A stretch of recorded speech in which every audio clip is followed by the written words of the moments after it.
Jack. All right. You got this stuff? Yeah. All cleaned in oil. Oh, yeah. Beautiful. Beautiful. Let's get it on. Who are these guys? It's my theme music. Every good hero should have some.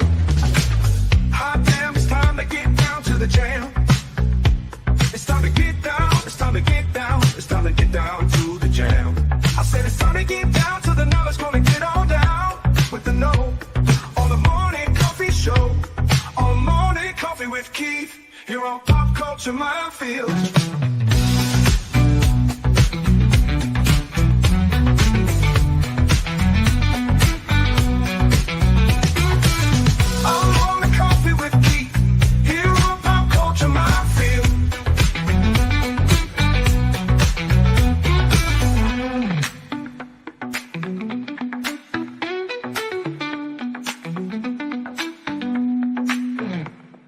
Excuse me, can I get a cup of coffee? Black? Can't you see we talking? White? Good morning, everyone. Good morning. It's man, as of today, it's January 15th, 2026. We're halfway through January. What the heck happened there? I know, right? It just seems to be zooming. Sitting here today with Ben and Martin and you out there. All of you who are listening to this thing. Noticing right now that Gambit. Hello? Hello? Keith? Keith, you're breaking up. Red 5, you turned off your targeting computer. Is everything okay? We see Keith, but he is muted at this point. So I do not know what's going on. And so, yeah, January 15th, halfway through the month, man. And I was trying to find notes from Keith for this morning, but I did not have them yet. We are now waiting on Keith. Yeah. Well, what could I say? I could say that today, Keith, oops, we lost Keith completely. Yeah. Yeah. Well, Oh, Keith, God, we may have to improvise. Yeah, I say. I We hope know where not. he is. Yeah. Well, well, Keith has prepared a show, a bundle of news about entertainment.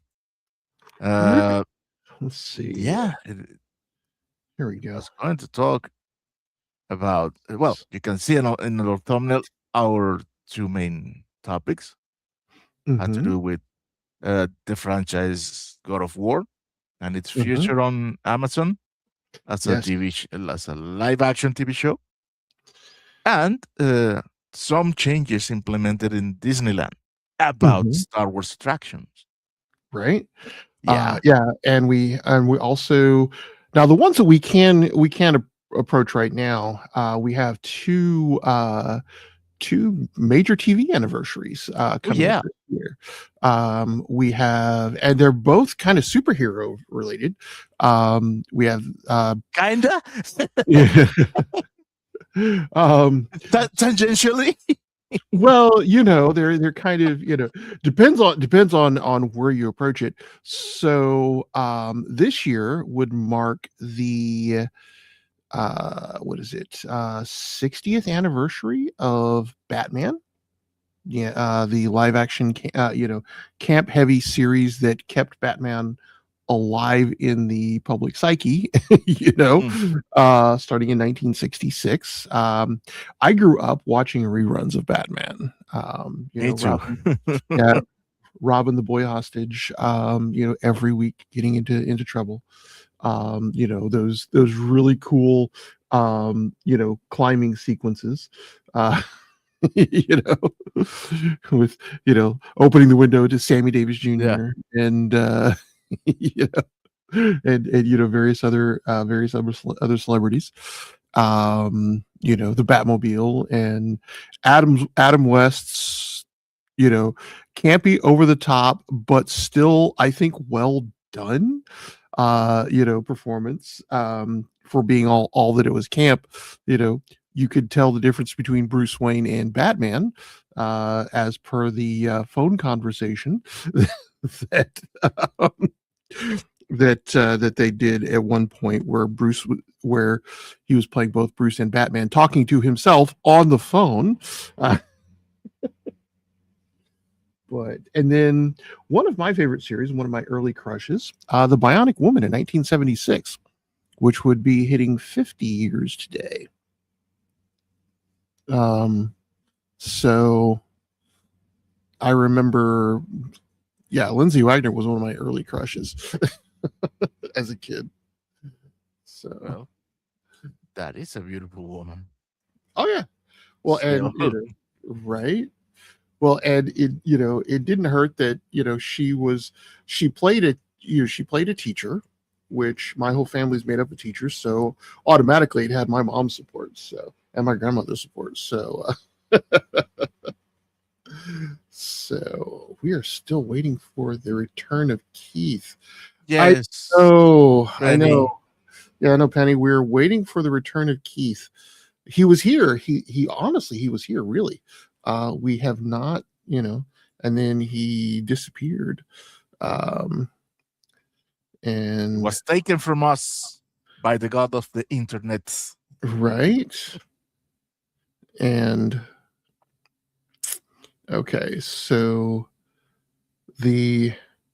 what's funny is the feed is showing Keith still there. Really?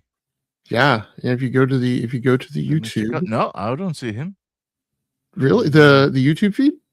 Not in YouTube, not in Rumble, not in X. Nope.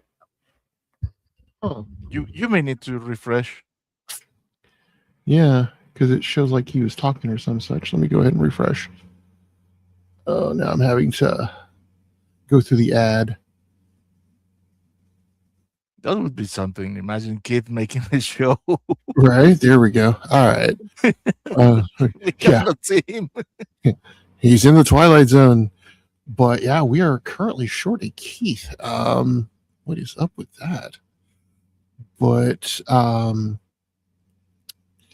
so the meet and greet. Sorry, I just got a message from somebody about an author meet and greet. Well, Gambit, I'm pretty sure he's in his house. He had a loss of connectivity. Right. And we're trying desperately to reach him. Right. Of course, if he has no internet, our efforts may be in vain. This may be a really short show. So talking about, you're a freaking writer, improvise. Improvising is not what I do. I'm a plotter, not a pantser, man. Oh, look who's channeling Bones here. Right. So, but yeah, geez, what do we? I mean, we do, but yeah, we have the Bionic Woman, that, and then, so evidently, from what we do have, there it is. So now you're breaking up. Now I'm breaking up. I'm still here. I can still hear me just fine. Yeah, but I didn't. You were roboting for a second there. Yeah. Let's see here. Let me check. No, you're fine now. I'm fine now. Okay. Because there was a point here a couple weeks ago. He doesn't have Verizon, does he? I don't know what. Yeah, we don't get into. I have, I have Extremes, so you can hear me now. And let's see here. but he'll be back. We hope so. We certainly hope so. He's like the primary force behind the show. So, Andy Morrow, no. It was nearly the Martin show. Only for a second. Nope. That is something you are mostly bound never to see. So, but let's see here. Hang on a second. Okay, what? Disneyland. All right, Disney World. Okay. Huh. Okay. So I know that from what I can see here, is that a Keith? Okay. So well, we can actually cover one of the things that he was talking about. Because point number 2, you and I were talking about. Give me a second, please. All right.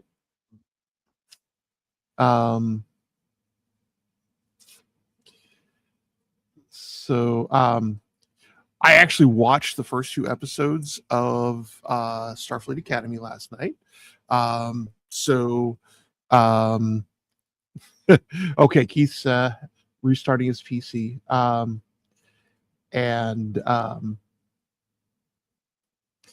So anyways, I watched the first 2 episodes of Starfleet Academy. So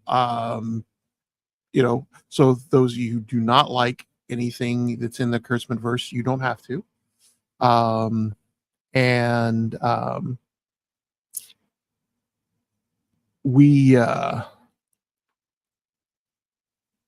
Okay, I'm back. Okay. I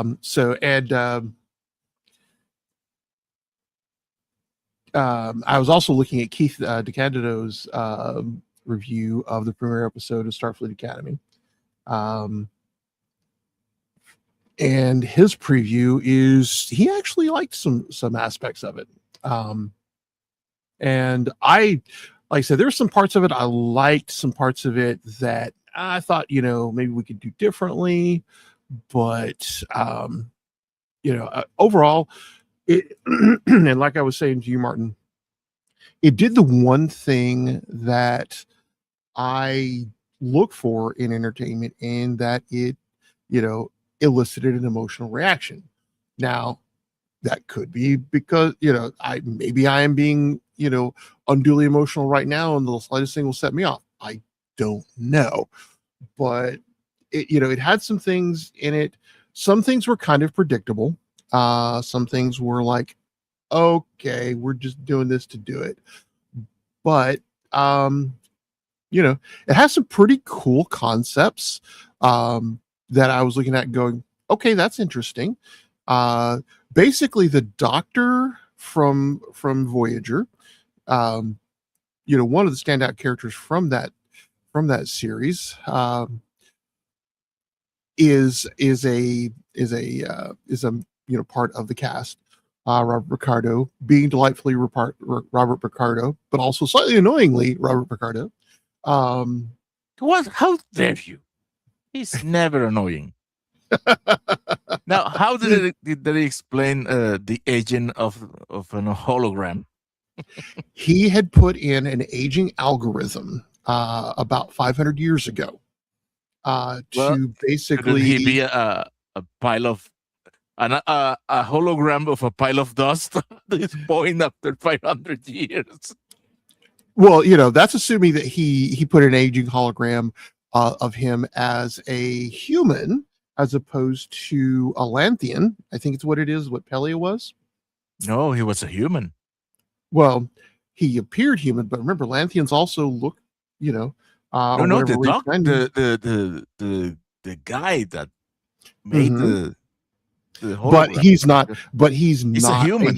I know, but the hologram is not. So he basically put in it. He explains it in show that he Oh, put in an now aging they're hologram. saying now that the hologram is here because that wasn't mentioned in Mhm. the whole run of Voyager. Well, no, he's a hologram. He is literally a hologram. I know.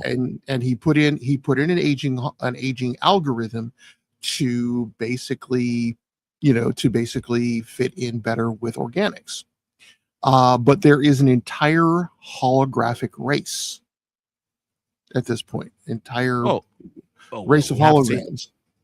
we see something like that when hmm in Voyager. Remember those renegade Mhm. holograms that were trying to found a world? And I don't. What was the name of the world? Do you remember? He got a something like made of light. Mm-hmm. I can't Well, remember at any now. rate, there is an entire world Wait, of holograms. Wait, Keith, are you with us? Yeah. Yeah. All right, welcome back. Continue, Ben. Huh, okay. Sorry about Well, my that. shoulders were getting tired trying to carry the show. I am sorry anyway. about that. It's just Yeah, no, I know it happens. and it's just it said it wasn't recognizing my mic at all. Mm-hmm. Yeah. So, Um. anyway, where were we in Well, where were we? Well, we haven't started anything yet. We gave a little preview of the topics. Okay. Yeah. Okay. I was covering the one that I actually had a little bit of a little bit of knowledge on. Which was I just watched anything that has not related to today's show. It was actually part of the show because it was that's an extra. That's an extra, not the main Academy. course. Yeah, I watched Starfleet Academy last night. Well, you know what? Mm-hmm. I had it here as just a thing at the beginning to talk about Mm-hmm. the fact that the big premiere Mm-hmm. today is the day. Mm-hmm. But But let's give you a chance. Okay. Why don't you tell us basically your impressions of what you thought of what you saw? Okay. So, which is what I was doing. It's got some returning characters. It's first of all, it's doing actually one of the things that we had talked about what Starfleet should be doing or Star Trek should be doing, which is going into the future as opposed to rehashing the past, because it's set in the Discovery timeline post burn. So it's Starfleet returning to Earth to restart Starfleet Academy. And so I was just go over some of the detail stuff. Wait. Mm-hmm. Let me at least explain what the burn is. Mm-hmm. The burn was a storyline from Star Trek Discovery, Mm-hmm. where one of the writers thought it'd be a good idea to create a situation where all the dilithium just suddenly exploded. Mm-hmm. Now, for all you time Trek fans, I don't need you to react right now, okay? You're not supposed to react to that. Just accept it. It's a storyline with a lot of holes that I could fly every single starship that's ever been invented through. But it's a plot. They used it, and they're going to double, triple, quadruple down on it to create this show. Go on, Ben. Okay. So, and actually it wasn't where the dilithium blew up. It's where the dilithium went inactive and reactor cores blew. I'm sorry. Actually, I get to I'm actually somebody. Anyways. I'm sorry that the writers couldn't understand that if they actually had watched Star Trek, not every ship used dilithium. But hey, go on. Wait, I need to address something here. Not with you two. Hold your thought, Ben, please. Okay. Gambit, my friend, I love you. deeply, but you couldn't be more wrong this time. I saw the TV show Dark Crystal, and it wasn't woke at all, and it was awesome. It was absolutely awesome, and this is coming from somebody who started the show saying, "I'm gonna see this, but what the hell? All the Geflin are going to die. So what's the point of the show? Dude, the show is awesome. Should watch it with another give it another chance." Right. And that's all that I'm getting down off my soapbox.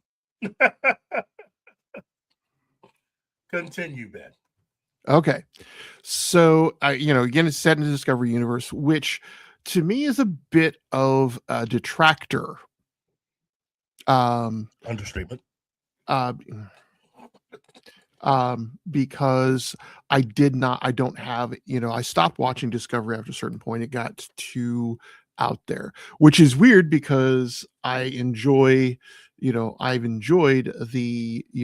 more the, and I almost feel like a heretic for enjoying this on this show. But I enjoyed, the Strange New Worlds, but anyways, like I said, there's some things that are pretty cool. About it, they take things to, new, in new directions. The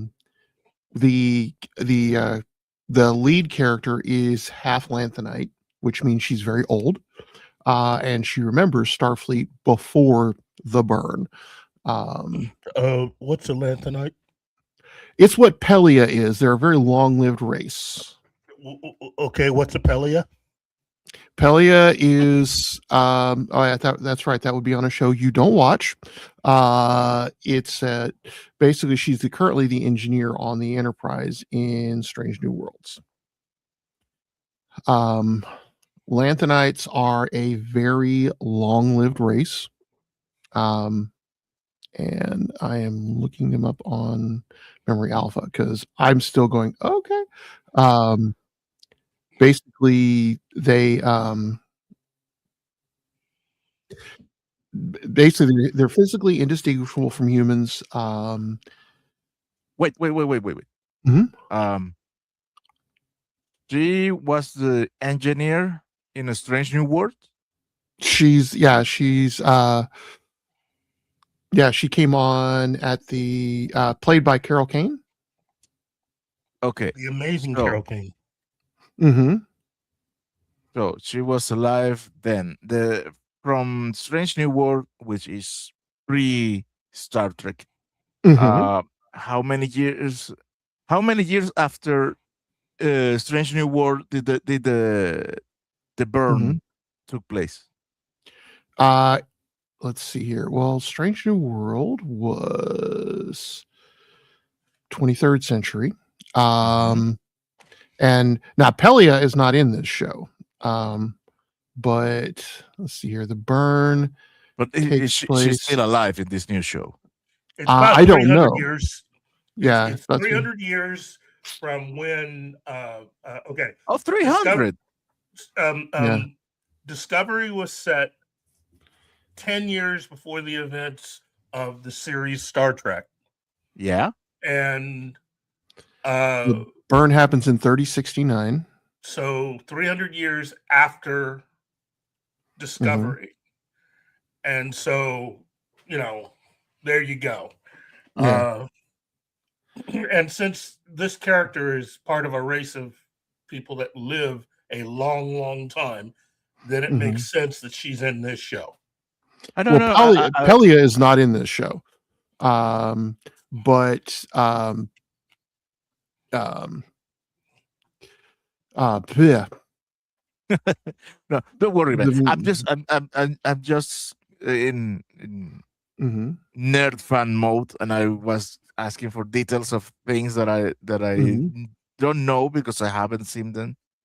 They appear on shows that I don't want to see, but I still like to know facts. So Mhm. Uh, Well, So, this, but is, anyway, this, is, this is for all the Star Trek fans that haven't kept up.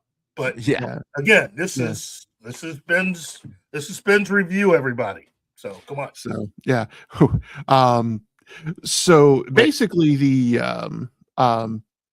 like I said, there's some premises that are pretty cool, pretty interesting. Some of it, I may not, vibe with.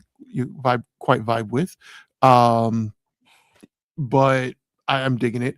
There is the exceptional Klingon, which seems to be a going all the way back from Next Gen, with the amazing character of Worf, to this new character, who is different.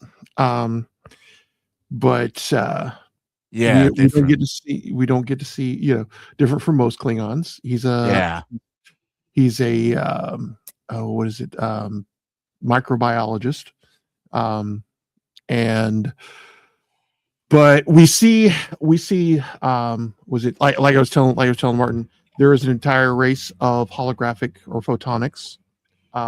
One of the ensemble is part of that ensemble photonic race, so she's very awkward. She's the token awkward kid. She's the Data of this particular series, because she's trying to figure out how to be a 17-year-old, but she's really only 4 months old. So but like I said, there's some things I like about it, things I don't like, particularly. Yes. The Chancellor, Kira Sedgwick's captain, is half Lancer. Kara Sedgwick? That's a different actress. I'm sorry. That's a different actress. No, who is it? Okay. Kara Sedgwick is actually married to Kevin Bacon. Sorry. Oh. And she doesn't need the money that bad. Hang on. No. Talking about. Hello? Yeah, I'm still Hello. here. Okay. I love Star Trek. I will always love Star Trek. But I may say the only Star Trek property that got in artificial intelligence and or computer mostly right was Star Trek. Don't hate me, kid. The original series. No. From that point onwards, oh my God. Yeah. That doesn't work that way. But I still love the show. It's all about the storytelling. It's all about the writing. And devices and man. But- In order to create drama, they establish some stupid shit with computers that I cannot begin to explain. Oh my God. But okay, I love the show. I don't care. Right. Well, and so like I said, what was the race of people who were white on one side, black on the other? I don't remember. Hold on. That'll come to me. Those were Ilya Kuriaki and Different show. no, it was What him. was the No? episode? What was the episode? Dude, I can never remember a name of an episode of any show. Let that be your last Battlefield, because Okay, there that we was go. the episode. Oh, okay. That was the episode from that was third season episode. Okay, got it. With the Riddler and who was the other one? Let's see. They were the planet they come from is Charon or Karen. Karen. Okay. And oh man, keep forgetting the name of their people. The Karenites or native planet Karen. Wait. Do they have a Planet character Karen. on the show Huh? that is from the planet Karen? Do they actually have a character? Mhm. Oh man. Well, they have someone of that race Oh man. What? because they're supposed to be extinct. Yeah, that's it. Well, okay, yeah, I don't care. yeah, I don't care. I'm going to close my mouth. I was about to say something. Yep, Okay. yep. Go. Continue. Okay. At any rate,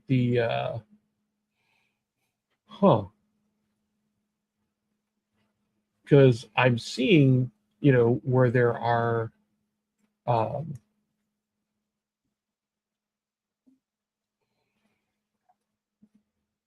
supposed to be, like surviving members, even in the 24th century. Yeah, but you're still talking 300 years, man. And with everybody cut off and supposedly nobody doing travel, even though the Romulans didn't use that at all, they had a different system of powering their ships, which would have allowed them to take over the entire galaxy. Yeah. Yeah. Who needs verisimilitude within Star Trek, because Kurtzman doesn't like what was there, so he's trying to change it all.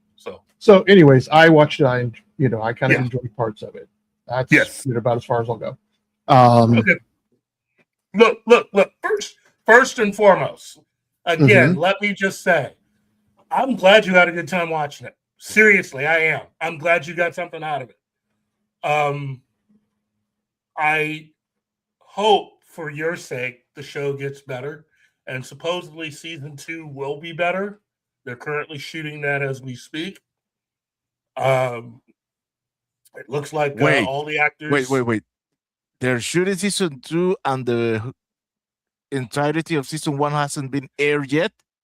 Yeah, because Kurtzman made the deal for 2 seasons. He got an instant 2-season order. Oh, look. But by the time the sale came down and there were new owners, he's basically stopped trying to hide the fact that he's got a lot more power. There are people who saw his contract. His actual contract was way worse than what any fan knew that has hated everything that he's done. And for those of you out there who were hoping for Star Trek Legacy, this is no surprise, but he lied to you. Alex Kurtzman lied to you. He had the power to make Star Trek Legacy and didn't. He chose to make this instead of Star Trek Legacy. So there you go. You now know the truth. And he's hoping that a lot of you forget that. Because his contract gave him. Oh, go ahead. So on to Kratos. Yes. Kratos. Now, for baby. I can tell somebody likes this one. No, I don't. Yet. I don't know. You don't? I'm apprehensive. I'm apprehensive of everything they put out there right now. Been a couple of years I'm being on that mode of I will be hyped when I see it. Well, look, in case you've lived under a rock, the big news was that Ryan Hurst, who is known as Opie from Sons of Anarchy and Beta from The Walking Dead, has officially been cast as Kratos. From the lead character of the highly successful God of War games. And for those of you out there who don't play video games, these games rock. Okay? They're not for everybody. Parts of this, had these games not been as big as they had been, there's probably a few things in these games that would have gotten certain people canceled, but don't care. Yeah. Well, we're talking about a murderous warrior that is in a path of vengeance. So, yeah. Well, his character is constructed like a lot of Greek characters were. I mean, exactly. When you understand it, I mean, Hercules did a lot of really bad and cruel things. Yeah. So, those were other times, and I'm not judging them. They live how they live. What can I say? But Anyway,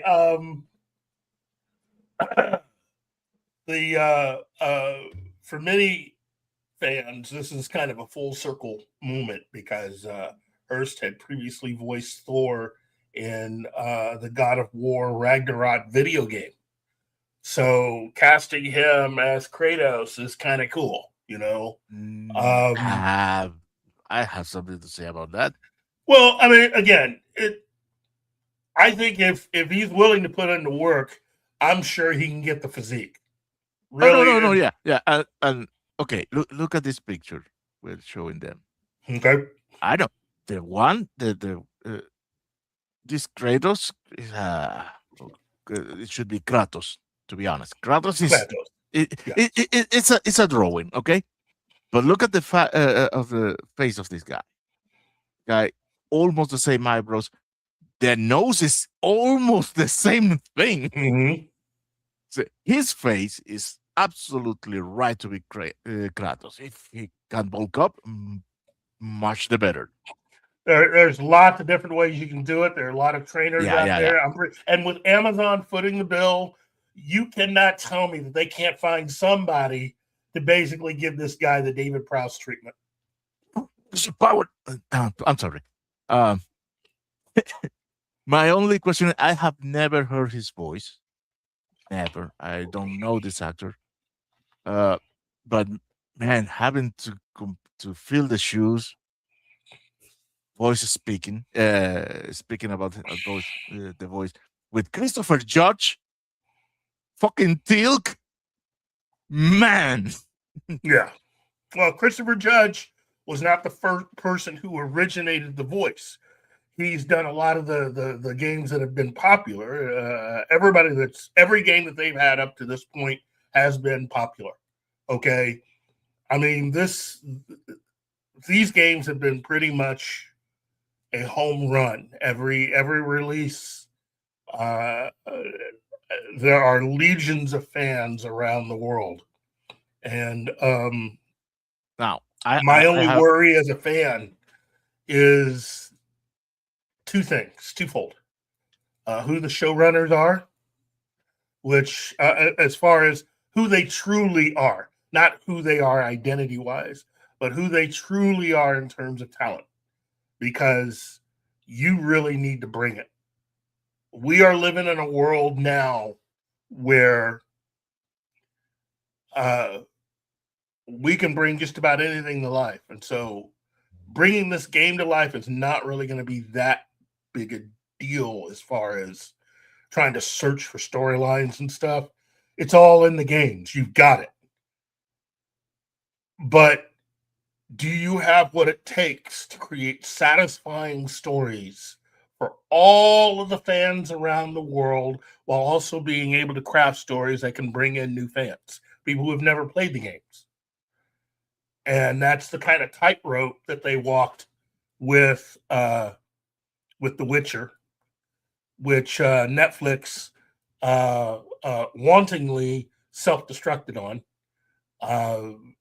I have never seen a group of people literally just take the grenade and shove it in their own mouth the way that Netflix has with The Witcher. I've just never seen it. You know. Oh, he's in the Odyssey. Who's playing in the Odyssey?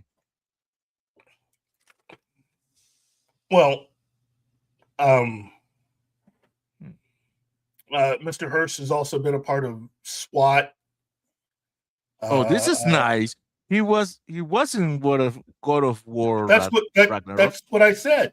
I just said that. He was the voice of Thor in God of War Ragnarok.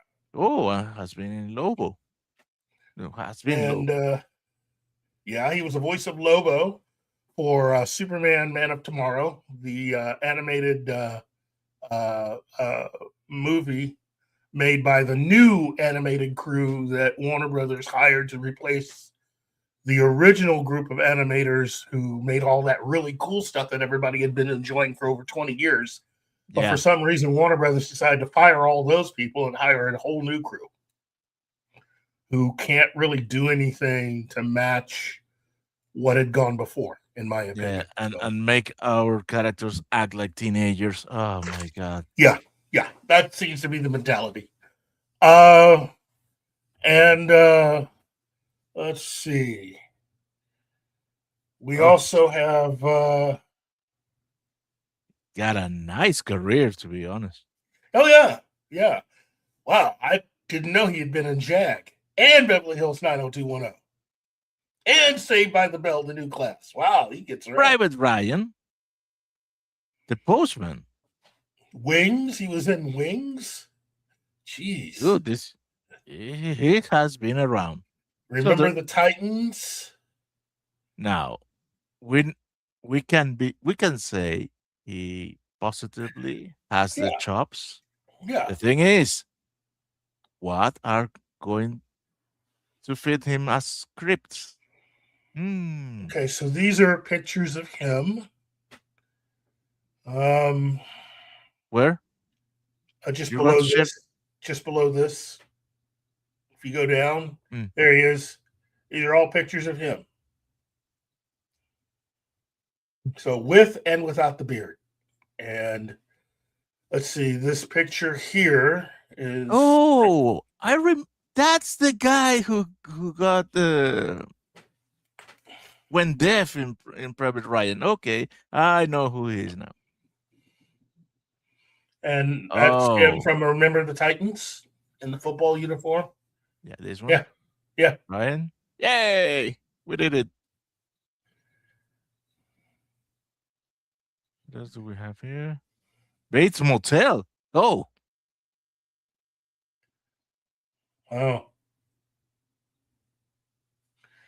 Anyway.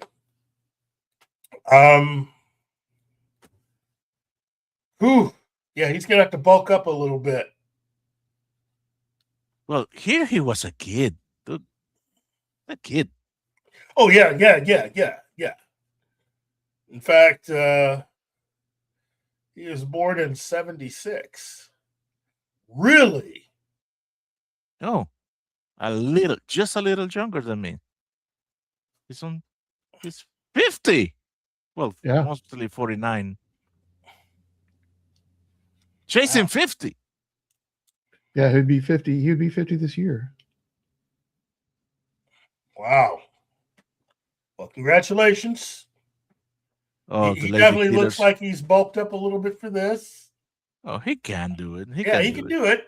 He can do it. I mean, he was able to act with this ensemble crew for the movie The Lady Killers. If you can act opposite Tom Hanks and hold your own, yeah, you've got this. Again, my concerns are about the scripts. Yes. That's what I'm feeling. Because, man, again, remember Rings of Power. Well, here the details of the show's direction, focusing on the Norse saga, Kratos as a father rather than the Greek origin. So they're only going to go to the more recent games for the inspiration of the show. Ritz said that, and he says he's not watching that. I can understand it. I mean, okay, read by nature. He says, I also find it hard to buy that they can represent God of War on a TV budget, even for bigger shows. Have they really put that much action on screen, or is a lot of it tedious filler? Okay, I think you could do anything if you have a creative team that truly is creative. Okay, I've said it before, I'll say it again. Various movies, even bad ones, can have incredible art direction and an incredible group of people working on it. But in the end, for me, it's always about the script. Yep. You know, I think if your script is hollow, vapid, and just plain not good, it doesn't matter what you spend or what everything looks like. You know, it's going to come across. And unfortunately, then it's a hollow and vapid mess. Let's see, the first Read by Nature says the first Norse era game was fun.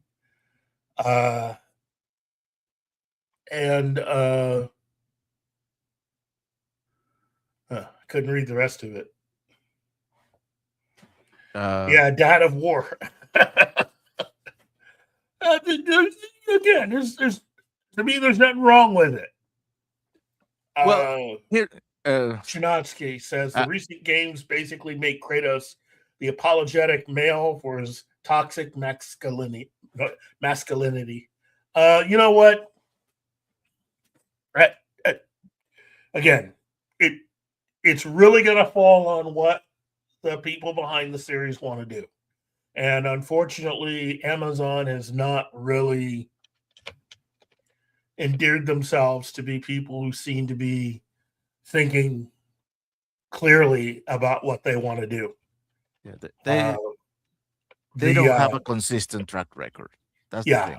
Well, to me, the most damning thing against Amazon is Rings of Power. Yeah, that is just a vapid piece of trash. And I understand the legal stuff behind the scenes left it in such a way where it wasn't going to be easy to adapt. But you know what? To me, they could have chosen a different way to do that. They for the amount of money they've spent, you could figure out a way. Because you don't spend close to $1 billion on something only to have it come out as trash. And in my opinion, there's no reason to spend that kind of money and not have anything truly to show for it. You know, that show had to be bigger than Game of Thrones at its height, at its most popular, to justify the budget. And it never achieved it. It's never going to achieve that. It's a joke. That entire series is a joke. And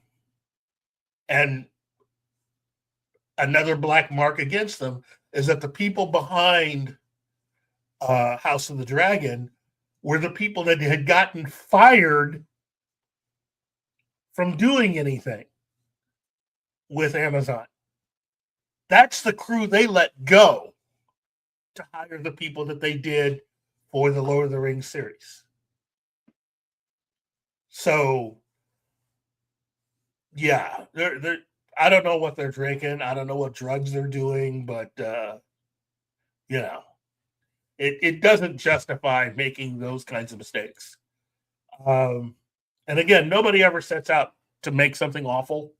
I genuinely will tell you that I have nothing against any of the people that work on the shows, with the exception of the producers and writers. Outside of that, to me, you're just doing the job and you're hoping that people appreciate it. And it sucks that you can work your butt off and be totally sunk by some bad scripts and bad producers. So,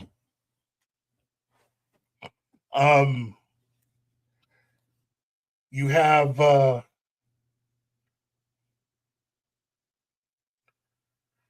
wrap this up.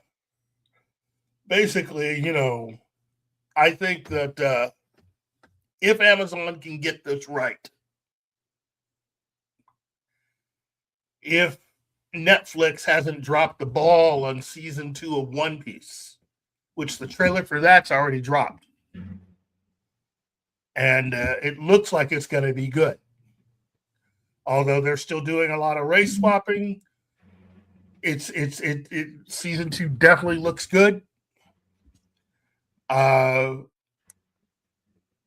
What would be another video game that we could see being turned into a series if this works? And in my opinion, I definitely have to go with Call of Duty Black Ops.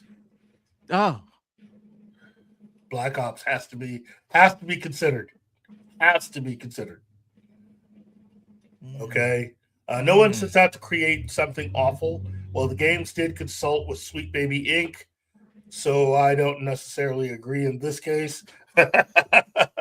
No, Well, that was a joke, but I had a real case in which the producer said okay. to make something awful on purpose,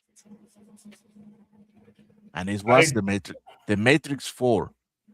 Remember, the Wachowski they were coerced legally to do that movie. They said we don't want to do this. The story is complete, but they said you are contractually obligated. Blah blah blah blah blah, and said yeah. okay, we're gonna give you this movie, and it's gonna be so bad you won't want another one after this. They failed. Now Yeah. they're doing a fifth. Yeah. That's because the studios are desperate. I mean, we've reached a point where everybody is spending outrageous sums of money. And Gary and I were saying, even when we first started all of this is untenable.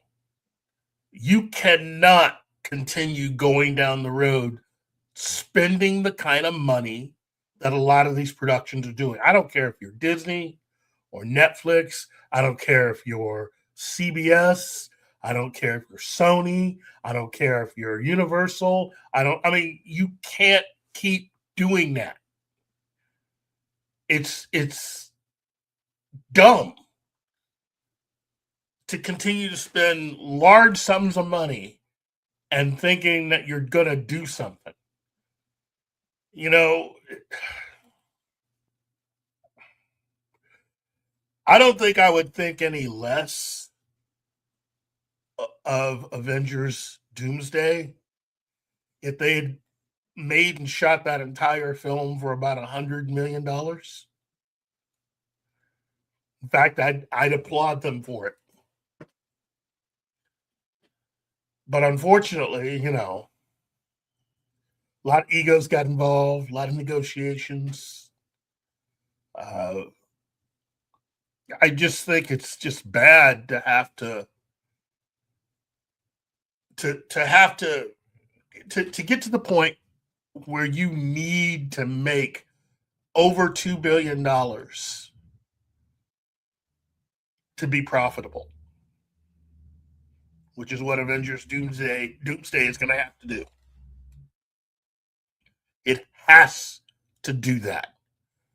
Not, oh, it'd be nice if, I'm not talking about it nice. I'm talking about it has to do that because of the amount of money spent. Oh, and one last thing. You know, oh, wow, they wrapped up production September, except that somebody saw them in England a couple weeks back. They're doing a little more shooting. You know that costs money every time they do that. So yeah, we still got a while to December. So, but to get back to God of War, look, I'm really hoping for this show to be good. As a fan of the games, I'm really hoping this is good. Me too. But Tomb Raider, the animated show, that's another for you. How did that do? How did that was? I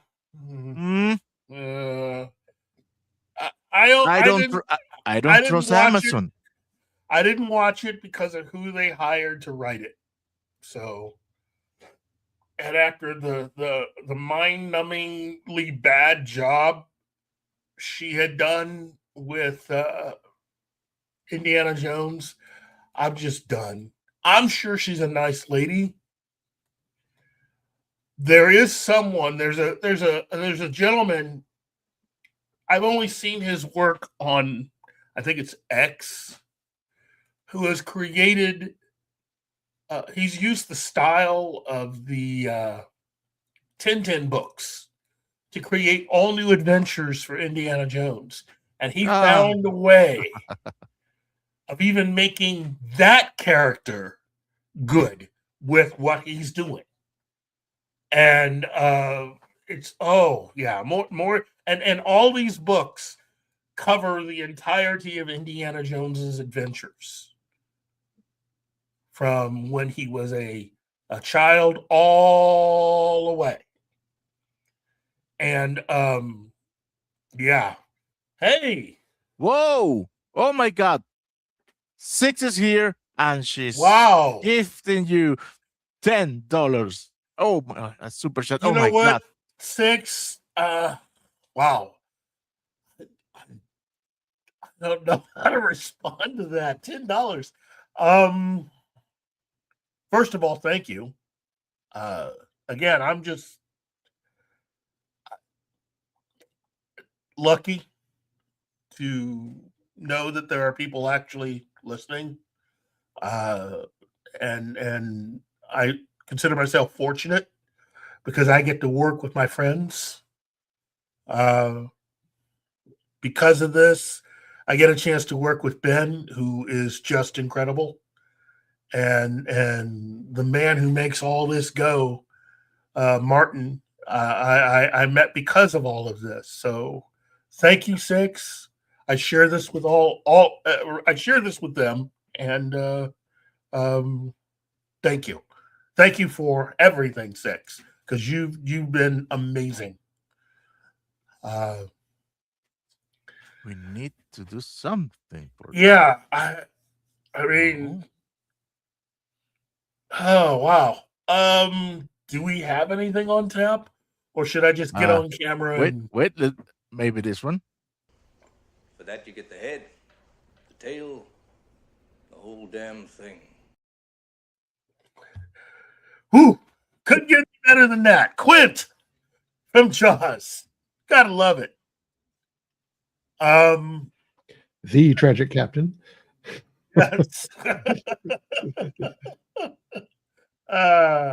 Unfortunately, a character that the kind of captain that would never be allowed in Kurtzman Trek. So that's unfortunate. But we yeah, you're welcome, Six. And you know what? That's the thing about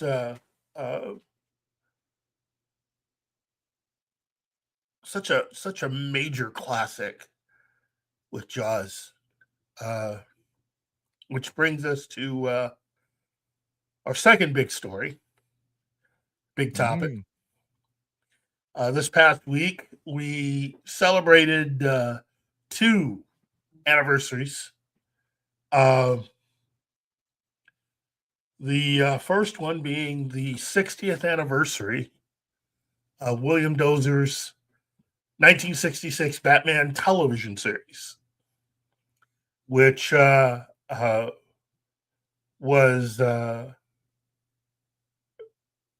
which generated a lot of buzz, over the course of its run. A show that was on twice a week. That's the reason why it had so many episodes in a short amount of time. Has more episodes than even Star Trek. Star Trek lasted 3 seasons.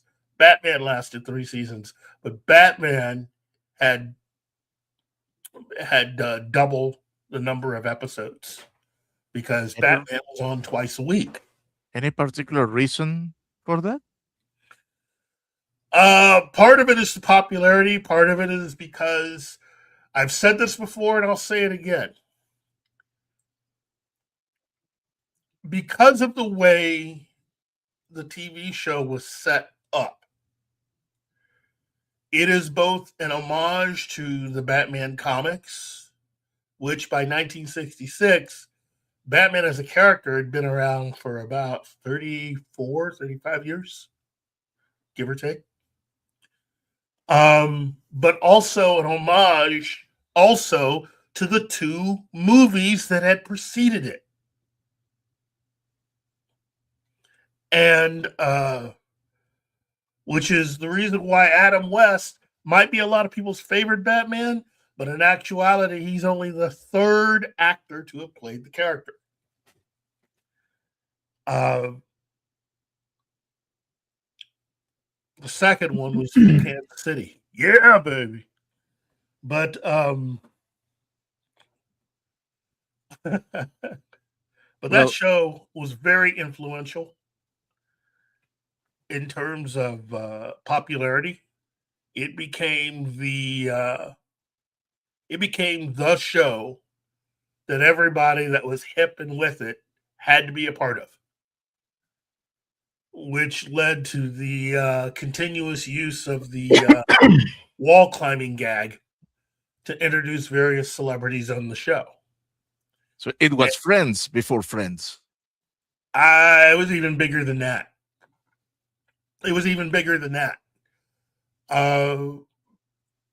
Back then, to wind up on the cover of various magazines denoted how big of a celebrity you were. But there were certain magazines that if you hit those covers, you were pretty much the tip top of as far as you can get. And there are certain covers where even Star Trek never made it. Star Trek was the exact opposite in terms of popularity with its ratings compared to Batman. Batman was everywhere. It was the biggest of big shows. And I think Batman even made the cover of the #1 magazine that everybody read, which was Life. I don't think Star Trek ever made Life. Star Trek made TV Guide. I don't think it ever made Life magazine. Batman did. And a hit theme song that everybody knew the words to. Yeah. Batman made the cover of the March 11, 1966 issue of Life. Yep. I mean, it was huge. It's huge. Mm-hmm. And then to turn around in the midst of all of this, and again, I've only seen one other TV show do something like this. And they had a hard time doing it. And the people behind Batman made it look easy. Because there is technically there is no way you should be able to get away with something like this. And they got away with it. And that is making a movie while you have a television show on TV.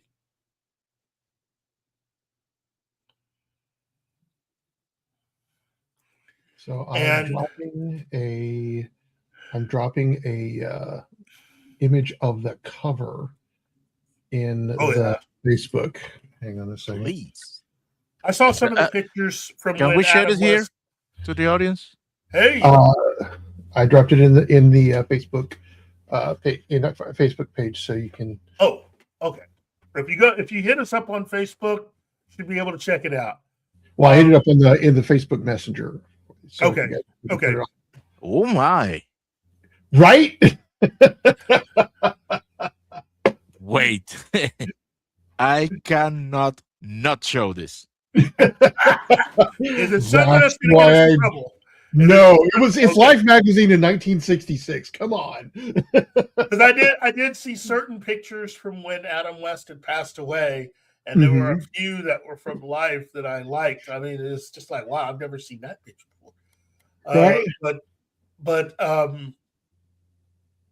I think it's safe to even tell some of the stories now about the fact that some of the actors associated with the show. There you go. Became, yeah, I've seen that one before. Yeah, that's the one I was thinking of. Yeah. The Bat-Tusi. That's the name of the dance that Adam West created on the show. He called it the Bat-Tusi. And there were certain people associated with the show that got into the swinging part of the swinging 60s, if you know what I mean. And one story involved Frank Gorshin, who was the Riddler, and Adam West, who played Batman.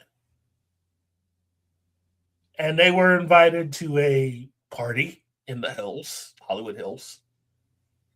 And it was a party that became a friendly party, as we shall use those terms. It was a friendly party. It became extremely casual. Yeah. Well, casual.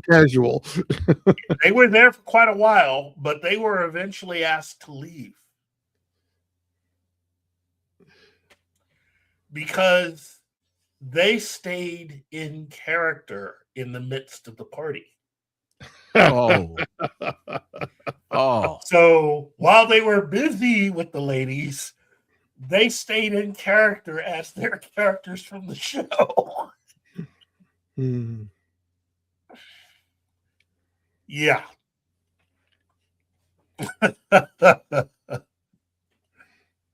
So that's one way to do it.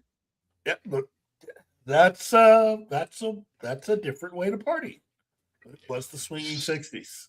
So I guess I was reading up on, because I was reading in Time. Evidently, during that era, there was a superhero themed nightclub called Wayne Manor in San Francisco. Oh my goodness!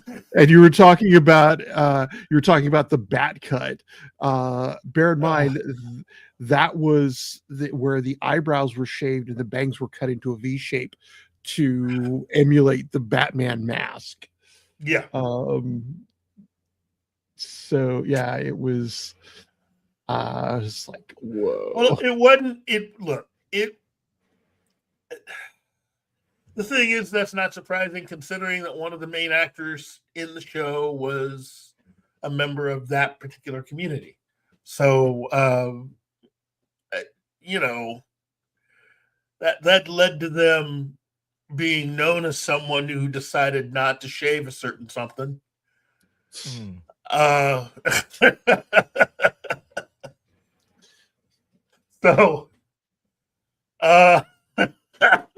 there's lots of stories about this show, and again, I like Gambit. I'm someone that loved both Star Trek and Batman.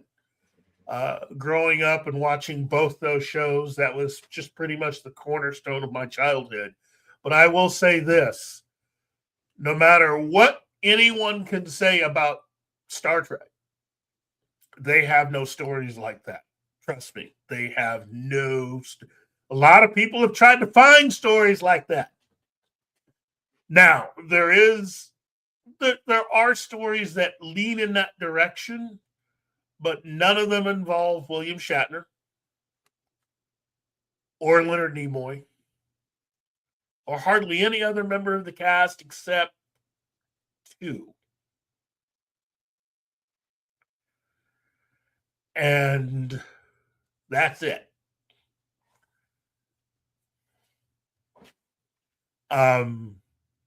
But Batman, oof, jeez, oof, oh, you could tell Batman was a very popular show, and I tell you this in all seriousness.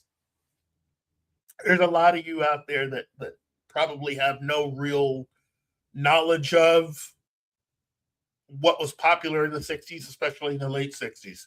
But let me just say this. I want you to think of the biggest show on TV. And in our life, in recent years, one could say that would be like Yellowstone or Game of Thrones. That's a good example. Game of Thrones. If they had managed to have every actor and actress in Hollywood who was a Game of Thrones fan were to have the opportunity to cameo in an episode of Game of Thrones, That's how popular Batman was. Yeah.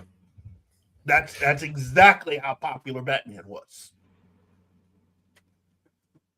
I mean, it was some of the. Hang on, let me search this real quick. Yeah, they should have a complete list of all the cameos they had on the show. Oh, they do. Yeah. There's a complete list of all the cameos online. These are all big names. If you Google all these names, you will have a better understanding of how popular that show was. Okay, so there we go. 1966 Batman window cameo, and these are the window cameos specifically. Yeah, just for the first season. Yeah, these are all the names of just the first season. I think. Okay. I think Sammy Davis Jr. is on there. Jerry Lewis, Dick Clark, the Green Hornet, and Kato. Sammy Yes. Davis Jr. is number 4. Yep. Bill Dana as Jose Jimenez. Yep. Popular character. Right. Howard Duff as Detective Sam Stone from Felony Squad. Yep. Colonel Klink from Hogan's Heroes. Well, Werner Klemperer as Colonel Klink. Yeah. From Hogan's Heroes. Ted Cassidy as Lurch from the Addams Family. Yep. Don Ho, who was big in that area. Oh yeah. As a Hawaiian singer. Santa Claus. Yep, I remember that episode. Come on. Art Linkletter. Yep. Who was a columnist in that day. Not Edward just a columnist. He was Edward like G. Robinson. He was huge.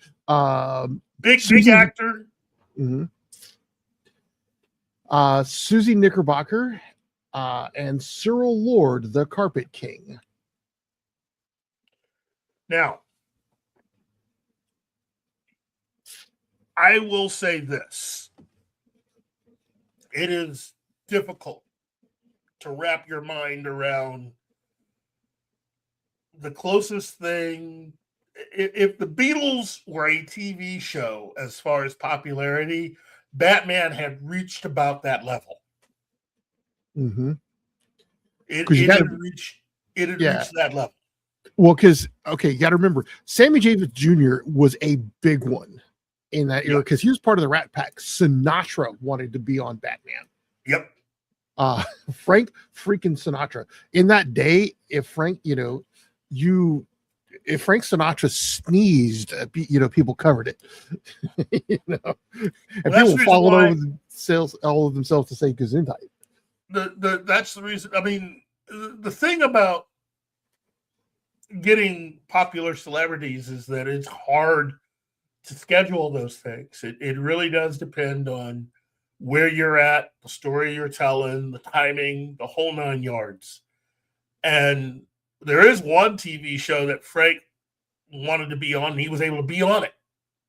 Mm-hmm. He was able to be on it. I remember when he did his appearance on probably the most popular at that time TV show of the 80s, which is Magnum P.I. Mm-hmm. His appearance on Magnum P.I. was huge. But again, to be able to have people, popular bands, politicians, I mean, really outside of Rowan and Martin's Laugh-In and certain other talk shows and TV shows, the Mike Douglas Show and others, it wasn't really something that happened a lot. And when it did, it was a big deal. Batman was that popular. Bed sheets, Halloween masks, lunch boxes, T-shirts, magazines, personal appearances. That's what I loved. It's just the personal appearances.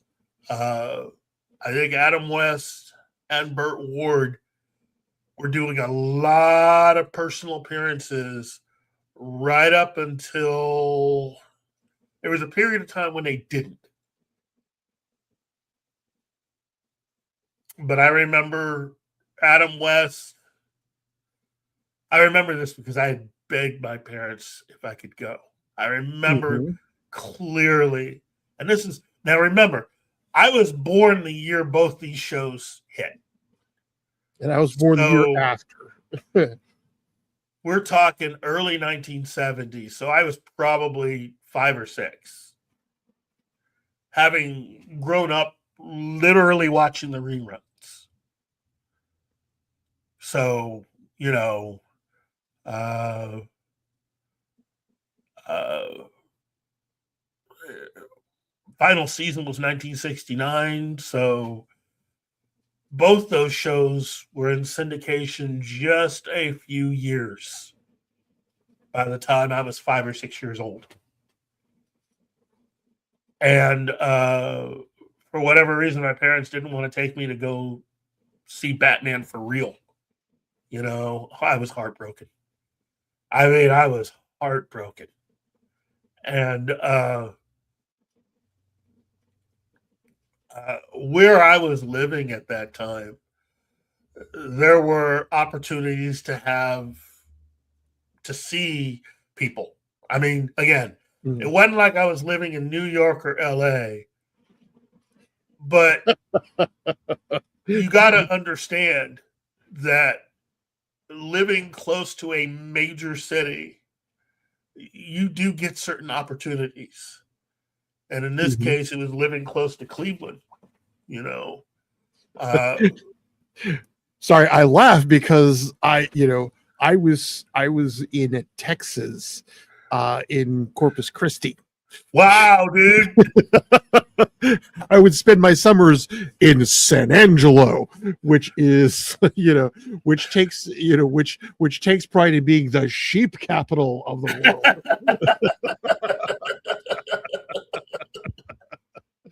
Wow. world. The closest I ever came to being cosmopolitan was going out on the Gulf of Mexico, which meant I was getting close to international waters. Wow. Yeah. I mean, when they named the submarine for the city I lived in, we were really thrilled. Okay, I can't say that. I can't say that about my hometown. You know, we do have some claims to fame, but a lot of our stuff would happen over the years.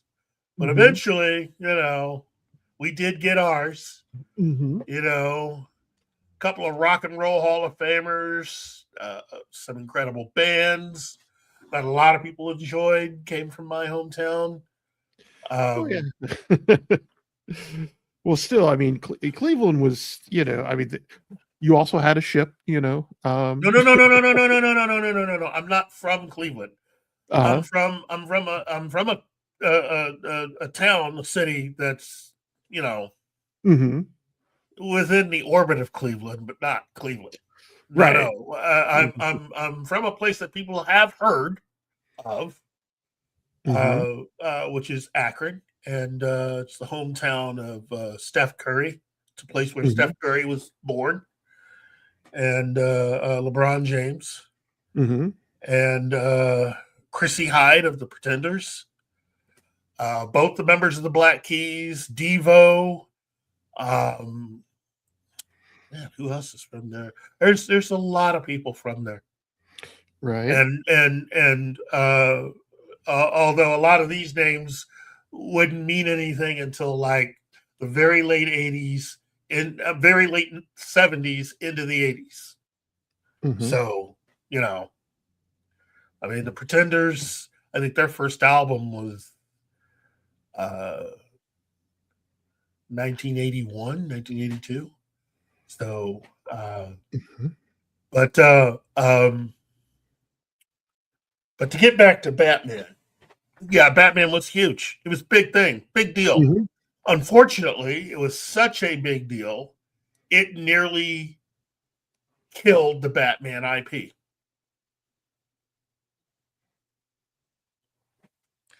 And that's the part of the story that not a lot of people can wrap their head around. You know, um, to be so popular, where the television series for many people was what Batman was like, when in actuality, it was not. Yeah, no, not it, not at all. Not even close. In fact, the television show did a lot of damage to the Batman comic book sales. Mm-hmm. If you wanted to read, and I tell Batman fans all the time, people who grew up with the TV show, if you really liked how Batman was on the television show, pick up all of the collected comics from the 1950s.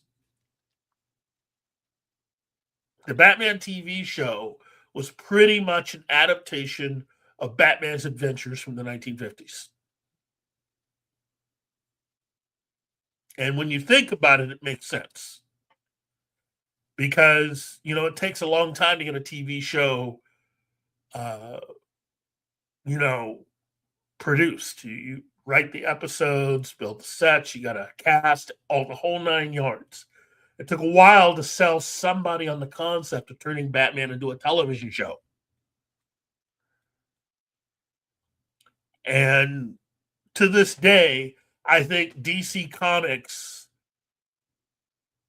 knew what was happening, which is the reason why they canceled Batgirl originally. Here's what I mean by that. Barbara Gordon is not Batgirl, or at least not the first Batgirl. Batgirl was Betty Kane. She was the sidekick to Batwoman. Yep. And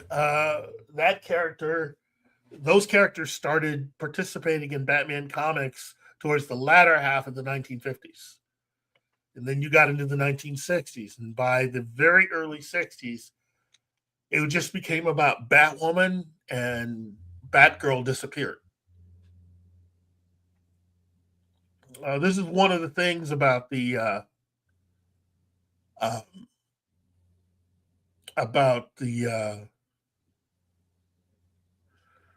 Joel Schumacher's second Batman movie, Batman and Robin. This is one of the things that I think he actually was trying to tell fans about, that casting Alicia Silverstone as Batgirl in that film was meant to invoke the original Batgirl, because the original, the real Batgirl is blonde. Mm-hmm. And when DC got rid of Batgirl in about 1961, that's when William Dozier thought he had an idea. He wanted to bring in a girl character so that they could make dolls and stuff for the girls who were fans. Rather than use Batwoman, he created a character called Batgirl and decided to make her Commissioner Gordon's daughter. Knowing what I know now about TV, the big thing was it, I think, gave William Dozier the ability to be able to claim credit and make a little money on the side with all of the Batgirl merchandising. Because the way things were rolling, Dozier had to split everything with Fox and with DC. And he wanted to try to get as much money out of this thing as he could get. And creating a brand new character helped. Even though Yvonne Craig, age-wise, she was a woman that kept herself fit. She looked great. But she wasn't a teenager. She was far from it. She was pretty. And that was the crime. That was the crime. She was far from it.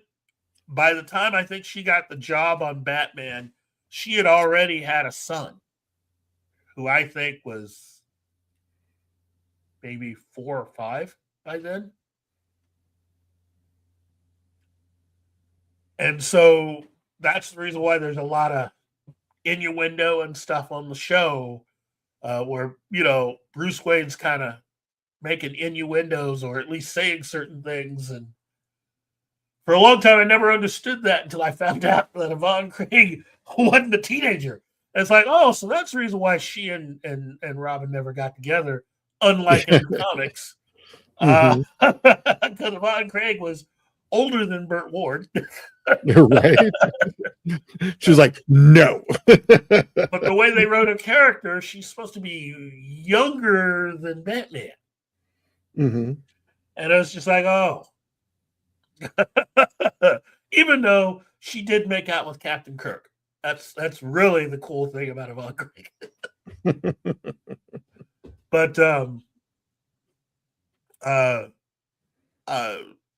But yeah, that's the reason why Barbara Gordon became the second Batgirl. But she became popular. From the moment they introduced her, she became popular.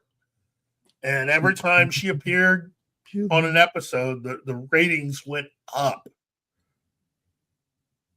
So young girls had embraced her, and a lot of boys hit puberty early. And they really enjoyed watching Barbara Gordon running around in a purple cat suit. Yes. In a tight purple cat suit. Okay, you had to put the emphasis on it. Okay. But, well, I mean, I grew up having a crush on the girl. Come on. Yeah. Who didn't? Who didn't? Who in the 70s did not go, bad girl? I mean, between her and Uhura and all of the ladies who are part of the Avengers, and just all the ladies who were part of UFO. Jeez. Oh, wow. God, yeah. Ooh, is it hot in here? Especially when they got assigned to the moon and suddenly got hair, and their hair turned purple. Wow. With that widow's peak bang thing going on. Ooh, you had to say that one. Anyway, okay. Now that we're talking about beautiful ladies, yeah, we have another TV show on us. Yes. Thank you. With an incredibly beautiful lady who I met, who did not wear a tight cat suit, but no, but benefited from the 70s feathered cut. Mm-hmm. Yes. The other anniversary being for the Bionic Woman television series. Yes. Which came in with a high viewership because it's a spinoff of the $6 Million Man, which was a very popular show. Mm-hmm. Based on the original novel, Cyborg by Martin Kanan. Mm-hmm. And which was, that was a good book. The early $6 Million Man episodes were a little closer to it. Yes. I mean, there was a lot of angst and with him, learning about his bionic abilities and not having feeling, the way he would normally have in his arms and stuff. Yeah. It was oh, wait a minute. Mm-hmm. Read by Nature. Were there fans at the time of the black and white show who weren't pleased by the Adam West show? I don't know what you mean, because Batman was never in black and white. A lot of people own black and white TV sets, but Batman was not in black and white. Trust me. Or is he talking about the serials? Oh, the serials. You know what? There were some. That explains when you they've leaked the videos on YouTube of the auditions to play the roles in the show. And they have you can find the audition that So bear in mind too that the Batman serials, if we're talking about the original Batman serials, those were from 1943. And 1949. 1949. So that was 20 to less, just under 20 years before, and they were serials that were, if I'm remembering right, they're only shown in theaters. Yeah, but again, people make the mistake of trying to discount a lot of that stuff. Mhm. When you hear Richard Donner talk about having grown up with Superman, that's who he's talking about. Mhm. The Superman he idolized is in the movie. I keep telling people that. That's who Kirk Allen is. He's in the movie. That's the reason why he's in the movie. Mhm. Kirk Allen is in the movie, Superman the movie, because that's Richard Donner's Superman. That's his guy. And he plays Lois Lane's dad. Mhm. And Noel Neill plays Lois Lane's mom. Right. So you have the first actor to ever play Clark Kent and the first actress who has ever played Lois Lane, and the only one that played her that had the longest association with Superman, having been in so many different movies and stuff, having made cameo appearances.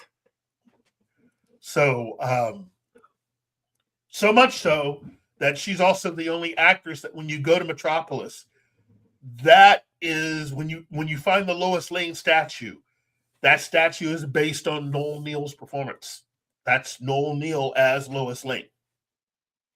And so far, she is the only person to get that honor in Metropolis. Only Which one. is cool. Yeah. There's nobody else that has their own individual statue. Not even any of the actors to have ever played Superman. So to an entire, and you got to also remember, Noel Neill covers everything from the very beginning, almost, yeah, from the very beginning, all the way to the Superman television series, which lasted a few years. Then you jump to the movie in 78. And then you have her cameo appearance in the movie Superman Returns. So, yeah. Long time. Long time. So, and to kind of address that, just kind of looking back at the Batman serial versus the. versus the we got original. off track again because we were talking about Yeah. Woman. Right. Yeah. But yeah, just addressing is the original, the serial was very different from the Batman because it was a war, it was done during the war and it had Batman as a secret agent. Sort of, yeah. Yeah. But the serials were important. Well, the movies. I don't want to say serials. They're movies. The movies were because they were 15 to 20 minutes. Yeah. The movies, like with Superman, with the radio show and the animated stuff, the Batman films also added in a few things. The first Batman film helped to originate the idea of the Batcave. And Alfred's appearance. And Alfred's look, his appearance, yes. Yeah. Yes.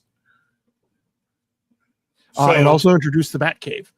Guys. Yeah, that's what I just said. But we got to get back to Bionic Woman. Bionic Woman, yes. So what you had was a hit TV show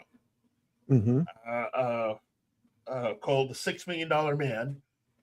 Like Batman, was also on the ABC network. That's the other thing about Batman. Batman was an ABC show. ABC was still a brand new network. By 1975, 76, they had stumbled into developing and really, I think it was by 1974, they had gone into creating the $6 Million Man pilot, and the show hit and just took off like gangbusters. And that show also became such a big hit. There's a lot of people that wanting to be on the show. You know, $6 Million Man was one of the shows that William Shatner ended up also having a cameo appearance on. He played the part of an astronaut who had come back from space and had powers. That was kind of cool. But the producers, again, wanted, just like with Batman years earlier, they wanted a spinoff. I mean, you can't have a show this successful and think, wow, this is going to last for a while, especially someone in the order of Lee Majors, who I think was getting kind of restless. You know, he didn't want to be typecast. Mm-hmm. So you needed to have another show just in case. So they created the storyline and the character of Jamie Summers and introduced her in a special 2-part episode. And that eventually led to spinning her off into her own show. Now, the weird thing about it is I think they killed her off. They appeared to kill her off. Yeah. Yes. No, she died. No, she did die. They just had to find a way of bringing her back. Right. I mean, they killed her off because, you know, you have this character and you're in the middle of creating this other bionic character. And I think they were wanting to, they had introduced her as one of Steve's ex-girlfriend from back in the day. Okay. Back during high school. And they ended up having a relationship, rekindling their romance, and got engaged. And I think she had gotten her powers. She got bionic. And then I think they appeared, well, they killed her off, basically. And because, you know, you're tying down Steve, and you can't have that. Right. Yeah. So Steve had his big emotional moment mourning his fiance's death and going back and doing his weekly regular shows where he fights whatever. And they spun her off into her own show. And again, I watched both shows. I did too. That's how big of a fan I was. I watched both shows. I even watched NBC's revival of it because I liked it.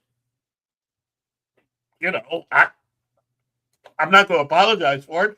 I liked it. I know there are some out there that didn't like the NBC revival. I liked it. Was it perfect? No, but I liked it. Mhm. You know, that also had the whole rights issues thing because $6 Million Man was based on a book that was eventually adapted into the series. In developing a brand new character, that gives you the right to be able to use that character any way you see fit. And it made it easier for a production company to get the rights to do it.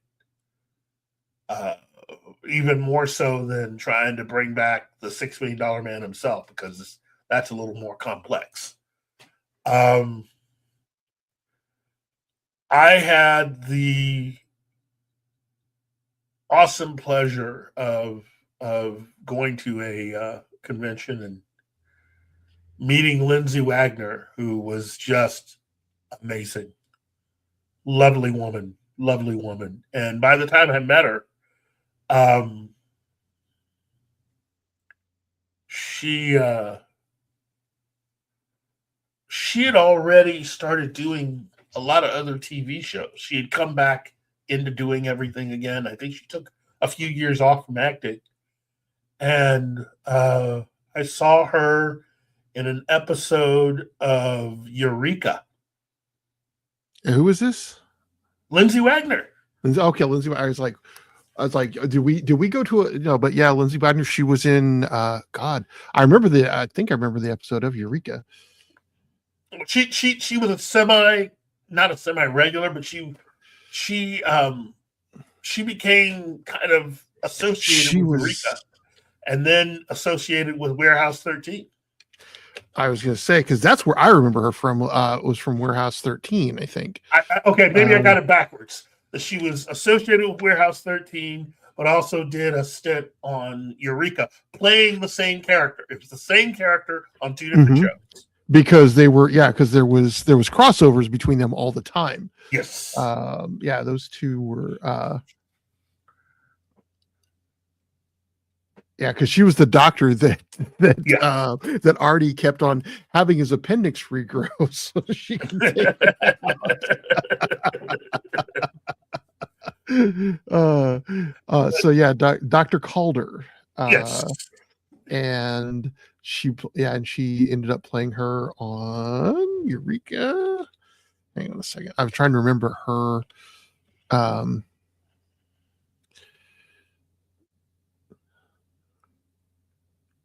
I did not realize that she was also in Alphas, another series I enjoyed.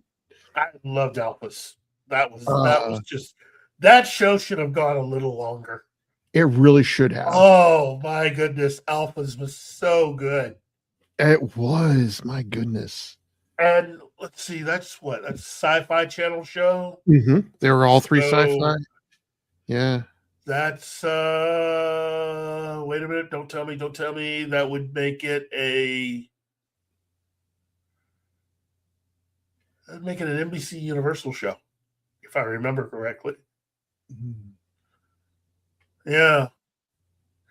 The modern bionic woman actress just ended up going back to EastEnders. Yeah. I remember her. She's a very good actress. Lovely eyes. Let's see. The thing about Lindsay Wagner, she joined a list of other really incredible women, actresses who created characters on TV that just were amazing for that time period. Mm-hmm. And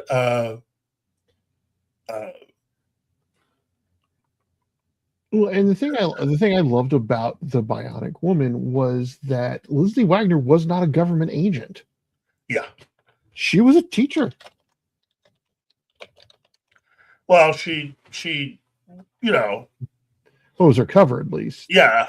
But I mean, she's different than Steve. Yeah, she had very different. Yes, and notoriously so. Oh, well, but we can't gloss over the fact that a few years later, I mean, they started doing these reunion movies, and that's I think the first one was 1987 or 88. I think the first one was the Bionic Reunion, and then they had another one where the reason why this is important is because of who was in it.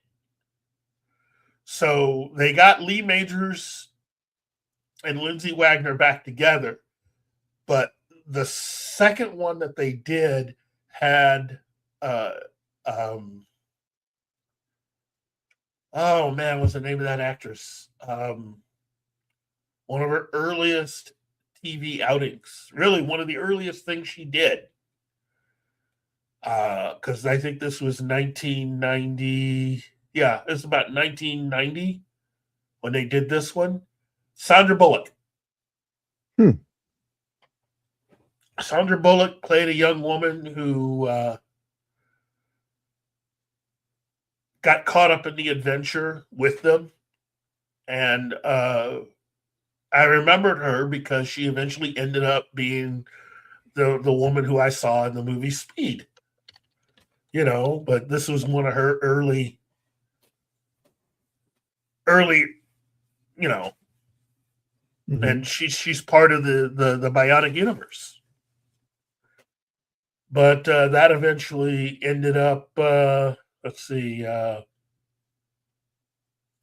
think they ended up doing one or two more of the made-for-TV movies, and I think the final one was where Steve and Jamie finally walked down the aisle. They finally got married after all this time. Remember, the last time they tried this, and she died. Right? So now it's like, oh, we're finally going to get this one right after all these years. I mean, realistically, Steve had to eventually find out she was alive anyway. Read by Nature asks, was the Bionic 6 cartoon related? As far as I know, no. Good question, though. Steve would eventually make cameo crossover appearances on her show. And when they had Ted Cassidy on and had him as Bigfoot, which I enjoyed those episodes. I'm not gonna lie. The Bigfoot episodes? Yeah. The Bigfoot episodes. Right. And when Jamie got introduced to Bigfoot, oh geez. That was kind of cool, I just I love the show. It's hard to try to think of the Bionic Woman separate from the $6 Million Man and vice versa. To me, it's the same thing both ways. So, Lindsay Wagner is just an amazing actress. I love seeing her and stuff. It'd be great if she had something else that she could become a part of that I could see her in. Hard to try to come up with what that would be. I just love seeing her. She's welcome on my TV screens anytime. But I think she's a part of a thing where they're going to have all this special 50th anniversary memorabilia, and I think she's offering video chats also for fans. So, wow. I don't think they did that with the $6 Million Man for his 50th. Although they had a really cool logo for the 50th for the $6 Million Man. So I don't know if they've actually put together a really cool logo for the Bionic Woman. But yeah. So that's yeah. I know we went on and on and on about Batman. And I know we've gone on and on and on about Bionic Woman and how she really looks. But you got to understand, being a boy in 1976, right? Well, I mean, this is. Oh, go ahead, Martin. I hate to be hate to be that guy. Yeah, we need to talk about Star Wars. Yeah. Galaxy's Edge. Disneyland has made a change. I think they got sick and tired of losing money. And so they've decided to make a change. And they've decided to get rid of all of the Disney Star Wars related characters that they use in the Galaxy's Edge portion of Disneyland. Which is to say postquels or sequels. Yeah.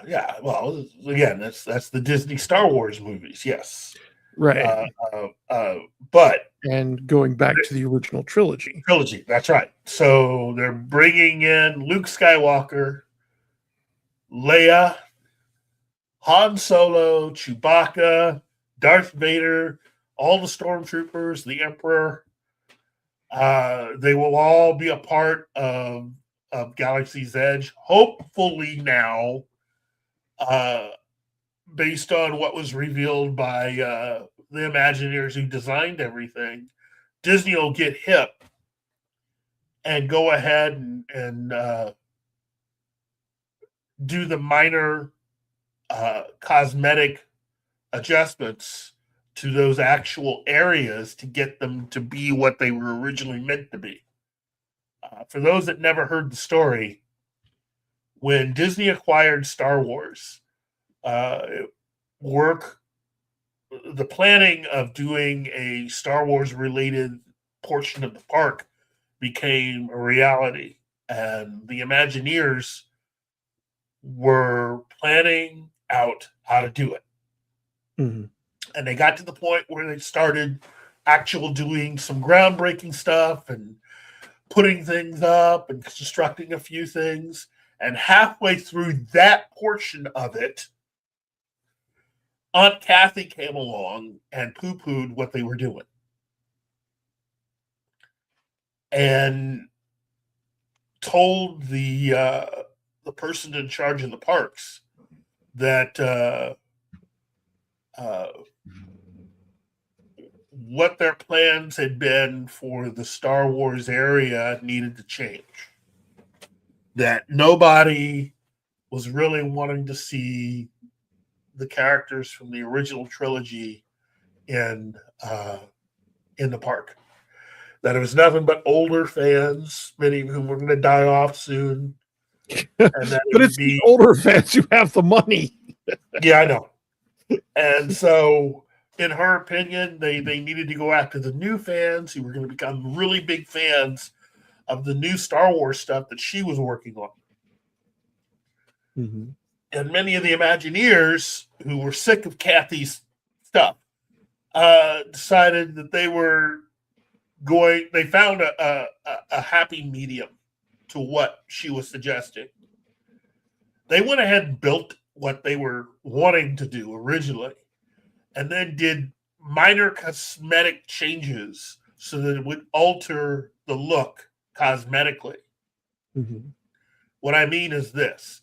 For those of you who have been to Galaxy's Edge, either at Disneyland or at Disney World, there was an Imagineer who had been interviewed about this, one of the ones who had lost his job. And he said that, what they had originally planned for Galaxy's Edge was way better than what we eventually got. And that Galaxy's Edge itself had been designed to represent the main set planets that you saw in the original trilogy. Okay? If you go to where the Millennium Falcon is, as an example, you can Google the picture right now. If you Google a picture of the Millennium Falcon in the park, you'll notice the Millennium Falcon where it's sitting, and it's the walls there. They have all these vines and other things connected to it. He said, take all the vines down. Get rid of all the vines. Get rid of some of the people there. Add one or two things. He said that's supposed to be Mos Eisley Spaceport. So are they turning Galaxy's Edge into Mos Eisley? No. That's one of the places. They had 3 different places in mind from the original trilogy. Oh, okay. And if you did some minor set construction and then change some of the environmental places and other things, you can recreate one of the 3 places that the Falcon. Yeah, not just with the Falcon, other places. Everything that had been built was built to be originally a part of the original trilogy, but had been cosmetically changed when Aunt Kathy decided to throw her weight around. And rather than spend time remaking everything, the Imagineers basically gave her what he wanted in terms of what the costumes were and the characters in the park. They did as little as possible, though, with the actual sets. Mm-hmm. And they gave them cosmetic changes rather than full changes. Gotcha. And so there's some minor cosmetic stuff that needs to be done. And basically what this guy said was, yeah, it wouldn't take that long at all to change it into what we originally had planned. So Mos Eisley was one, and that represented episode 4. And then another set was to represent the Empire movie, and then they had another set representing Return of the Jedi. Gotcha. Okay. It's been so long since that interview, I can't remember what the other two were supposed to be. What I do know is he said, look, it would just, if they ever decided to actually go forward with this, here's what they can do to change it all and to get it to where we had originally planned it to be. And when it came to where the Falcon is, it's just getting rid of all the vines and the pottery and everything else. And just, you could probably paint it the off kind of white that it needs to be. And suddenly it's Mos Eisley Spaceport. Cool. So,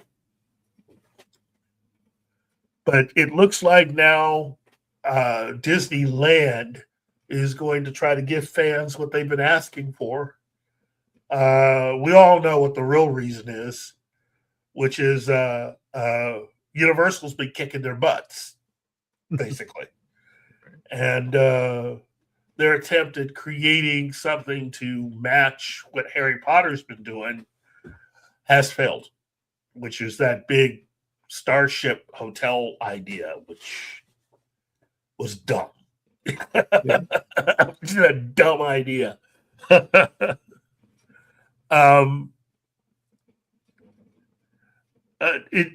It's difficult to see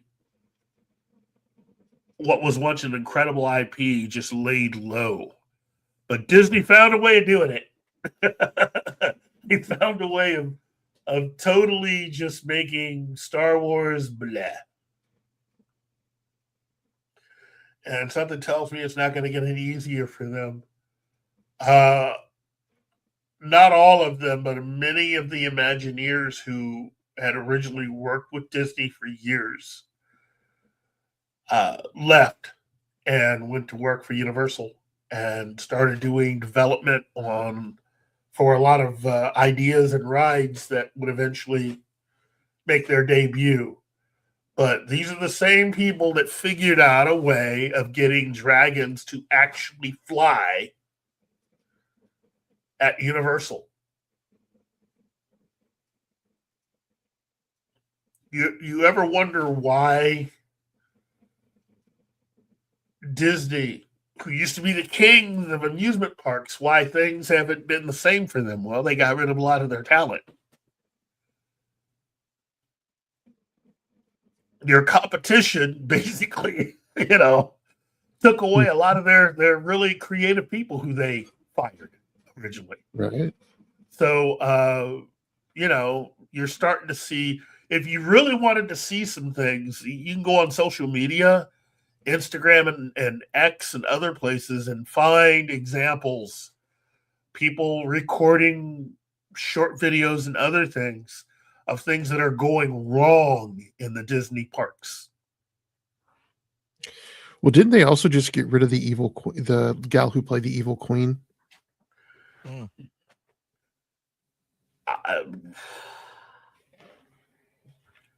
I think so. Yeah. I mean, again, it's just, they need to make some changes, and they are very, very, very slow trying to do it.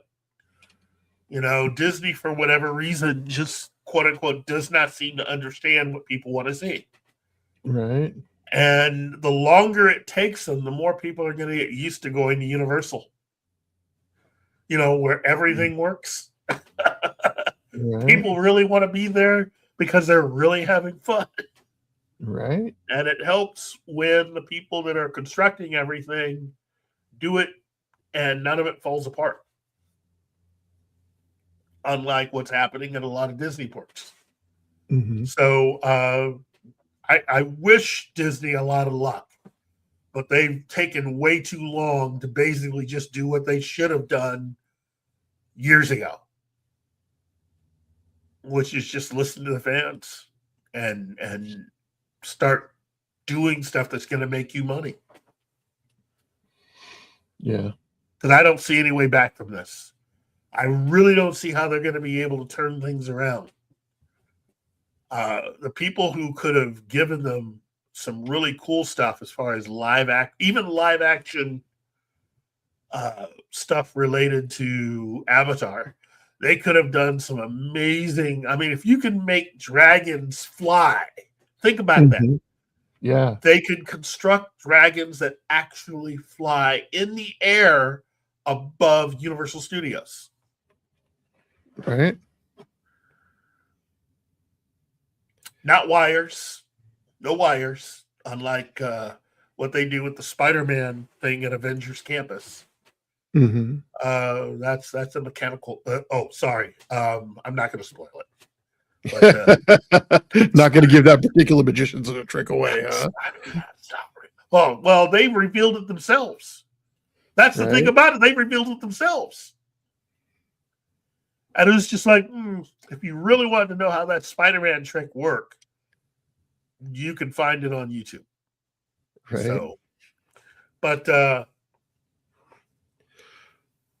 it would work out better for them if they had. It would work out better for Disney if they had kept all of those Imagineers to help bring more stuff to life. But on behalf of Universal, thank you for your contribution. So, by the way, just the Evil Queen, the gal who played the Evil Queen, and Agatha Harkness, and Maleficent, she had just got let go after about 8 years with Disney. Wow. Yeah. And this came out just a couple of days ago, but this gal has been viral for years with playing the Evil Queen, and just how witty she was with that. Her name is Sabrina Von B, and she's got new projects coming out soon. So if you want to help support just a tremendous talent, see what she's doing. Wow. So. Oh, geez. They just can't. They just can't stop getting in their own way. Thanks, Disney. Look, hopefully you can get back some of these Imagineers because, again, I said it last week and I've been saying it since the story dropped. How do you have something in your possession like Buffy the Vampire Slayer and you let someone else come to you to pitch the idea for them to make? Right. And you haven't done anything with it. No doubt. I mean that's what gets me, Right. I mean, oh wow. I just, that just boggles my mind. And I'm gonna keep on it because it's dumb.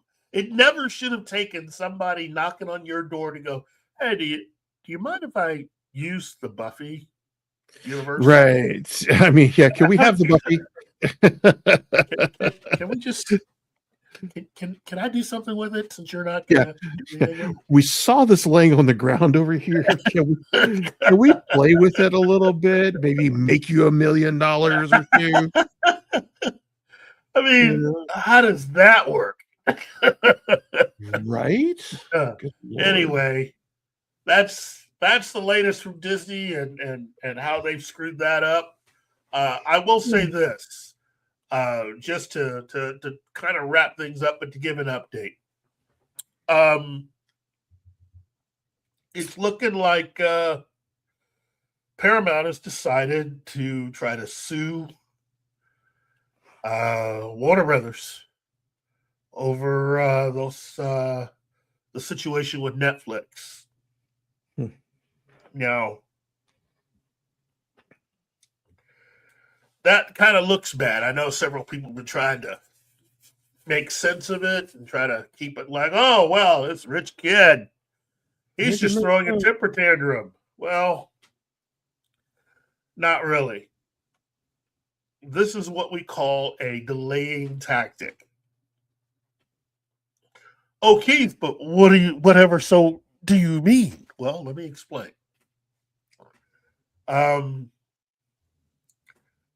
Basically, oh, wait a minute. Read by Nature's question. Wouldn't Joss Whedon's scandals have affected anyone wanting to use Buffy? No. He doesn't own the rights to the characters. Fox owns Buffy. So when Disney bought Fox, Disney owns Buffy. They don't have to use anything from Joss Whedon.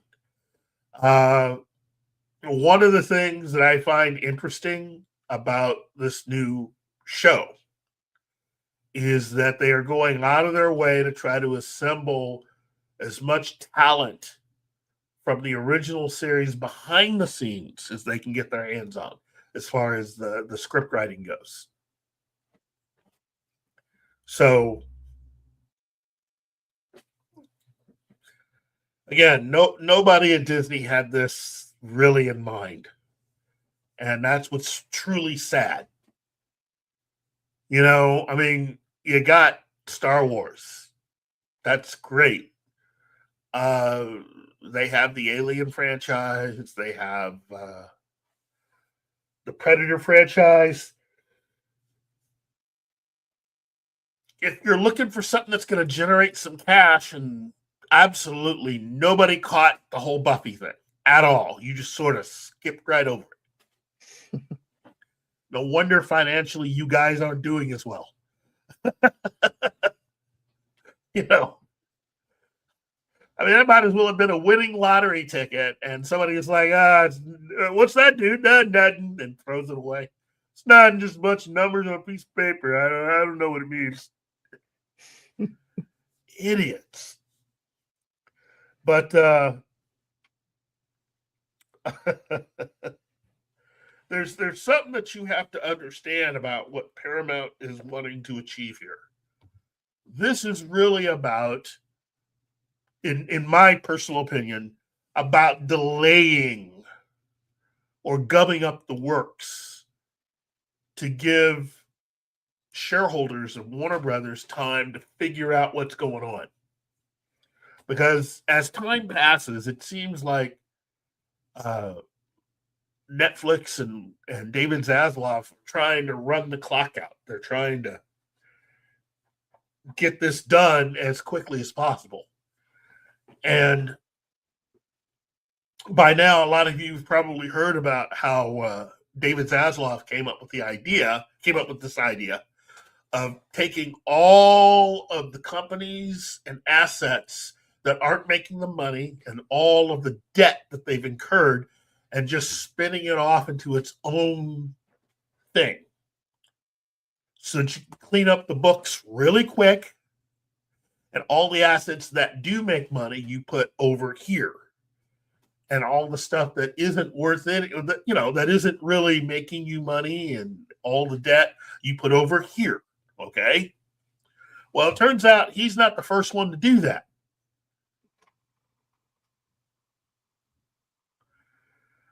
Universal did that. They used that exact same play for what they had.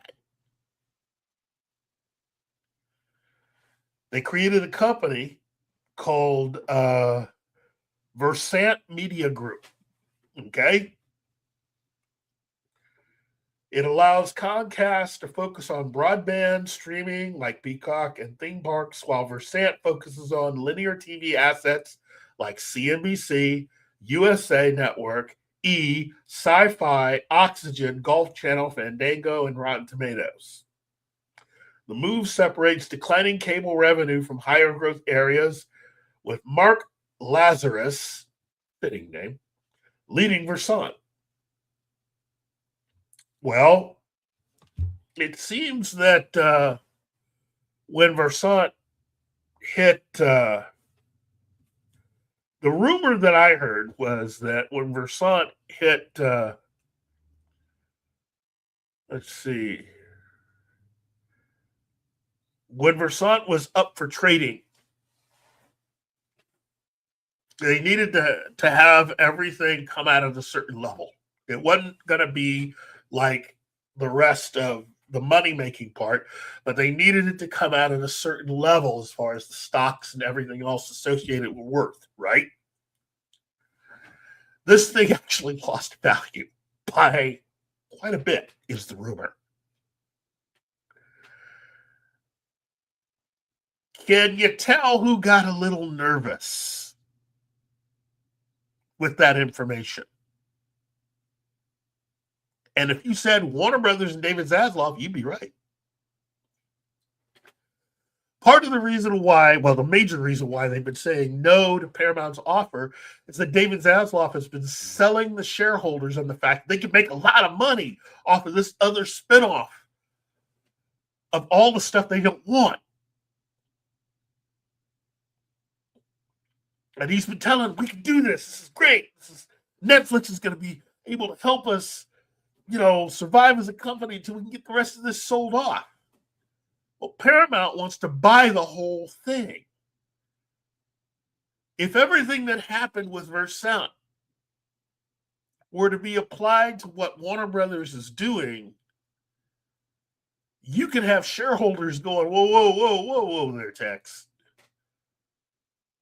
How do we know the value of this is going to be what you say that it is?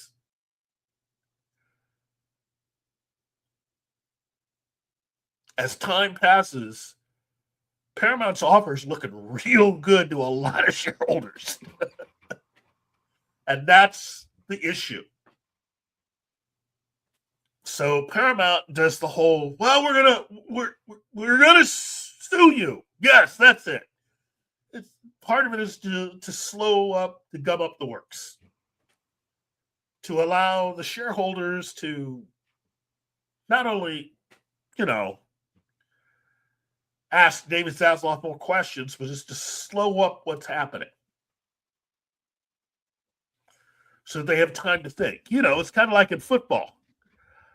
You reach a major part of the game. There's about to be a play here that could change the entire game. And suddenly, the opposing team calls a timeout. That's what's happening. It's a little bit of a timeout maneuver. It gives not just the fans, but it really does give Warner Brothers time to pause. And realistically, that's what they don't want. I think Zaslav and company and the guys from Netflix would rather everybody just immediately sign off on this and just move this along. And the longer this takes, the worse this is going to get for Warner Brothers and Zaslav. Meaning the value of whatever this, really the value of the spinoff that they are planning may not be that much in the end. So that's your update with that. This is the part where you get on the organ and you hit the notes. But this is really getting good. It's really getting fascinating. And as I said before, I think in the end, I think the worst thing that could happen is for Netflix to get all of this. They really just, I don't think it would be good for anybody if Netflix gets Warner Brothers. I'm not saying it's any better with Paramount, but compared to Netflix, Paramount's a better choice. I didn't say it was the optimum choice. I didn't say it was my favorite choice. It's a better choice because we're gonna be able to keep movie theaters a lot longer. Now, does that mean that movie theaters will not close down someday? No, but they're going to last a heck of a bit longer under Paramount than they would under Netflix. Oh, and one last thing. The reason why I talked about it now is that Paramount isn't really thinking about Netflix. This is the reason why they're going after Warner Brothers isn't because they're greedy. Well, they are greedy. It's not because they are just wanting Well, to they take stuff to are. take stuff. It's just the fact that they're aiming for something a little higher. They're aiming at Disney. If Paramount gets this, that automatically makes them as big as Disney. Think about that.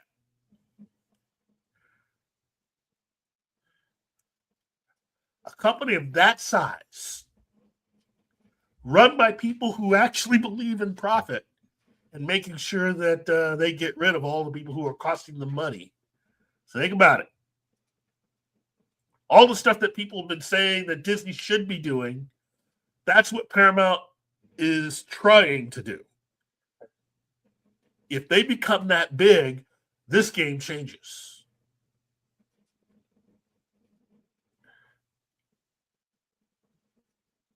Now, will it affect Disney to get them to act right? Well, again, look at what's happening with Star Wars Galaxy's Edge. You tell me.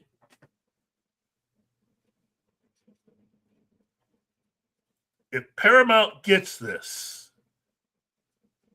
they will automatically have a company whose IP will be up there.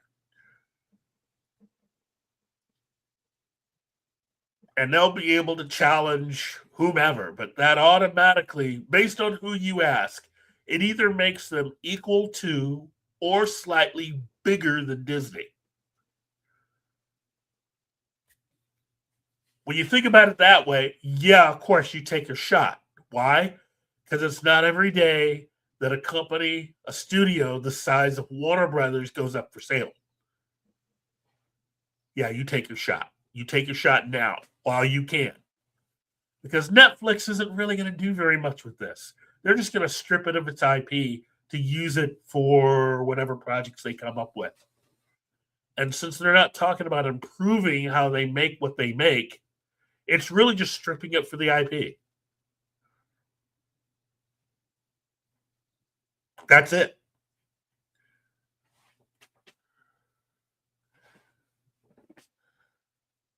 So, anyway, that's something to think about.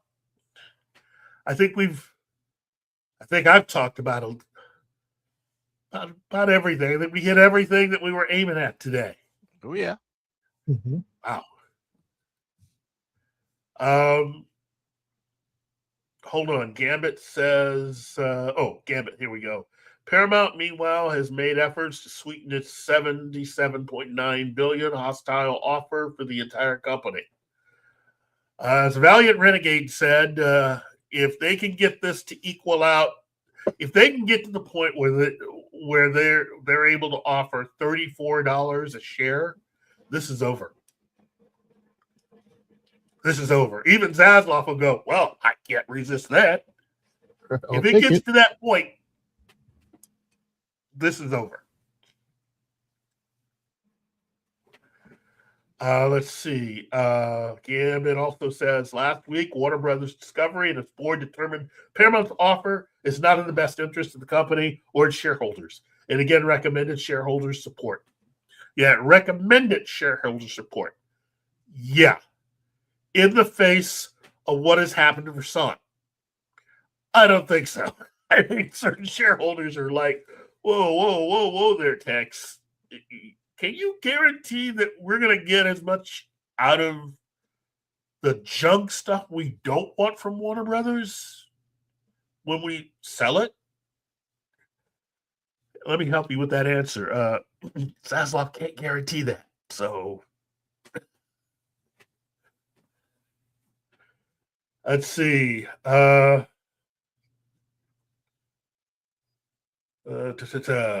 Gambit says recommended shareholders support the Netflix deal. Warner Brothers is yet to schedule its annual meeting or a special meeting to consider the Netflix offer, and Paramount did not name any potential candidates for the board. That it could spell the end of our movie-going experience. A lot of people, not just theater people, a lot of people are going to lose their jobs if that goes through with Netflix. Again, Netflix is not trying to lie to anybody. They're telling you what they're going to do. They're going to do what they legally have to do. And all of those deals for all of the films that they are contractually obligated to make and finish and put out in theaters will only last until a certain point into 2027. Once they get beyond that point, they are not legally obliged to follow any of that stuff.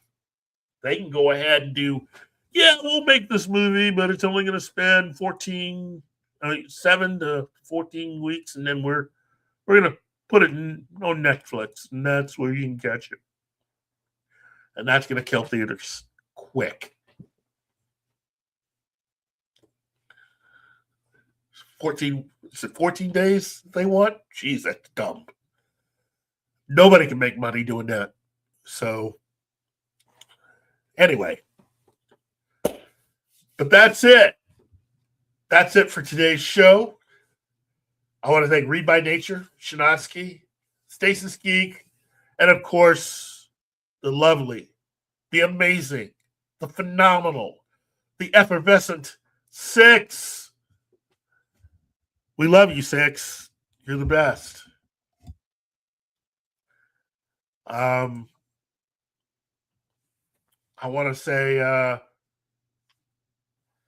hello, and talk to you later. Thank you for being here today, Andy. Hello to you, Reed, and goodbye. Yeah, Gambit, I agree with you. Gambit says, so let's hope their deal won't go through. I'm hoping, got my fingers crossed. I personally, just on a selfish level, I would love to see Star Trek Justice League crossover. Captain Kirk meets Superman, come on. Fantastic, writes itself. Anyway. Yeah, no. Please, no. I'm kidding. No, I'm not. Anyway. In any case, should be Federation meets the Green Lantern Corps. And yes. Makes more sense. It makes more sense if it were Federation, because it's the future, right? It's the Federation or Star Trek meets the Legion of Superheroes. That's what would make the most sense. That would be pretty interesting. That would be fun. You can say it. It'd be fun. In fact, in the future, I think Darkseid's still alive. So it would really just be the Federation. I mean, the Federation meeting the Legion of Superheroes and both of them going up against Darkseid. I still go with Green Lantern Corps. Green Lantern Corps? Really? Yeah. So you're wanting them to have to basically try to dream up what the Green Lantern Corps is going to be at the 24th century or 23rd century? Really? Yeah. You can make the first encounter they landing on Mogo. Wow. Look at you. And you're right, Read by Nature. Kirk Judo chops Darkseid. Yes. Yes. What? The only person in the DC universe Batman respects. Yeah. Batman's like, hey, this Kirk guy, he and I need to hang out. We need to plan some stuff. Right. He gets there too late because Captain Kirk's already negotiated with Wonder Woman. Oh. Captain Kirk woos Star Sapphire because if they're human, nah. Nice. Captain Kirk destroys scot-free in Big Barda's marriage. Oh, that'd be a challenge. But just try to think of Captain Kirk and Kara Zor-El, because she's an alien. Yeah, he'd hit that. He'd hit that. Wow. Spock and Mr. Terrific having a snark off. Well, it depends on which Mr. Terrific we're talking about. Mhm. Are we talking OG Mr. Terrific, the real Mr. Terrific, or are we talking Mr. Terrific 2.0? Well, I'm not familiar with the original. Okay. The Mr. Terrific that James Gunn has in Superman is the Mr. Terrific 2.0. Mm-hmm. Okay? He's the second one.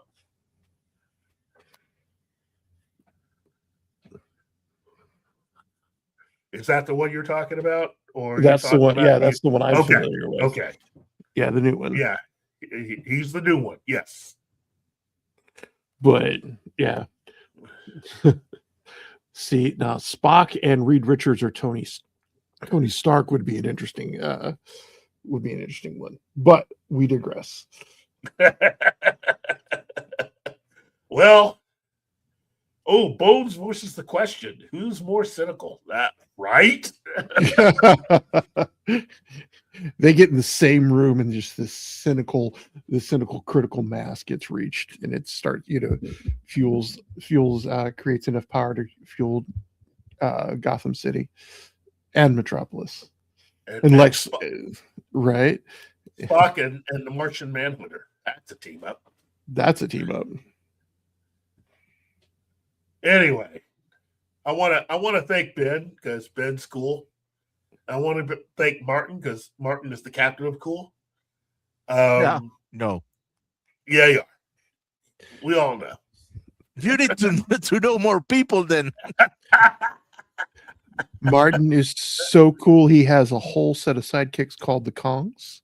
Right. Keith knows what I'm talking about. and just to alert everybody, two things. First big thing, most important news here. We have the date for the movie, for the sequel, that I think a lot of people in Hollywood should be scared for, because these guys know how to do it right. Godzilla Minus Zero will debut in theaters November 6th. Mark that on your calendars, kids. They're back. And you know, they're not out there spending ungodly amounts of money to make this. After the last one, if you don't know the story about Godzilla Minus One, or you haven't seen it, you should watch that movie and then look at how much they actually spent to make it. Everybody in Hollywood should be embarrassed. Embarrassed. Anyway. We've been Midwest closing. Yeah, we are Midwest closing. Don't forget, One Piece Season 2 coming up soon, along with the Night of the Seven Kingdoms. More George R.R. Martin. Delay. Keep going, How George. long Keep can I milk this dead cow? Oh, wow. Okay. That's it for the show, everybody. Don't forget, if you get a chance, watch any of the numerous programs that we have right here. And, of course, don't forget to support any of the other hosts, any of the other shows. And as my other twin brother, R&B, likes to say, have a better day. Well, see you, everybody.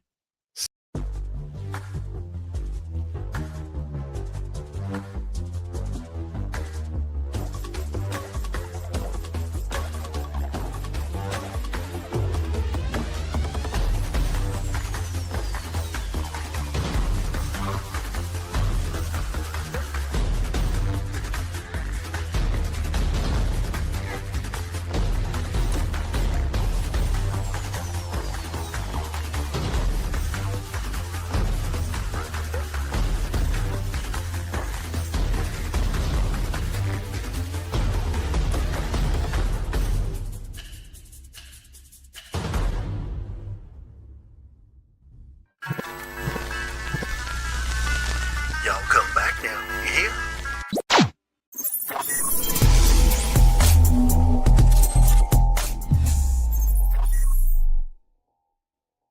Matt Damon.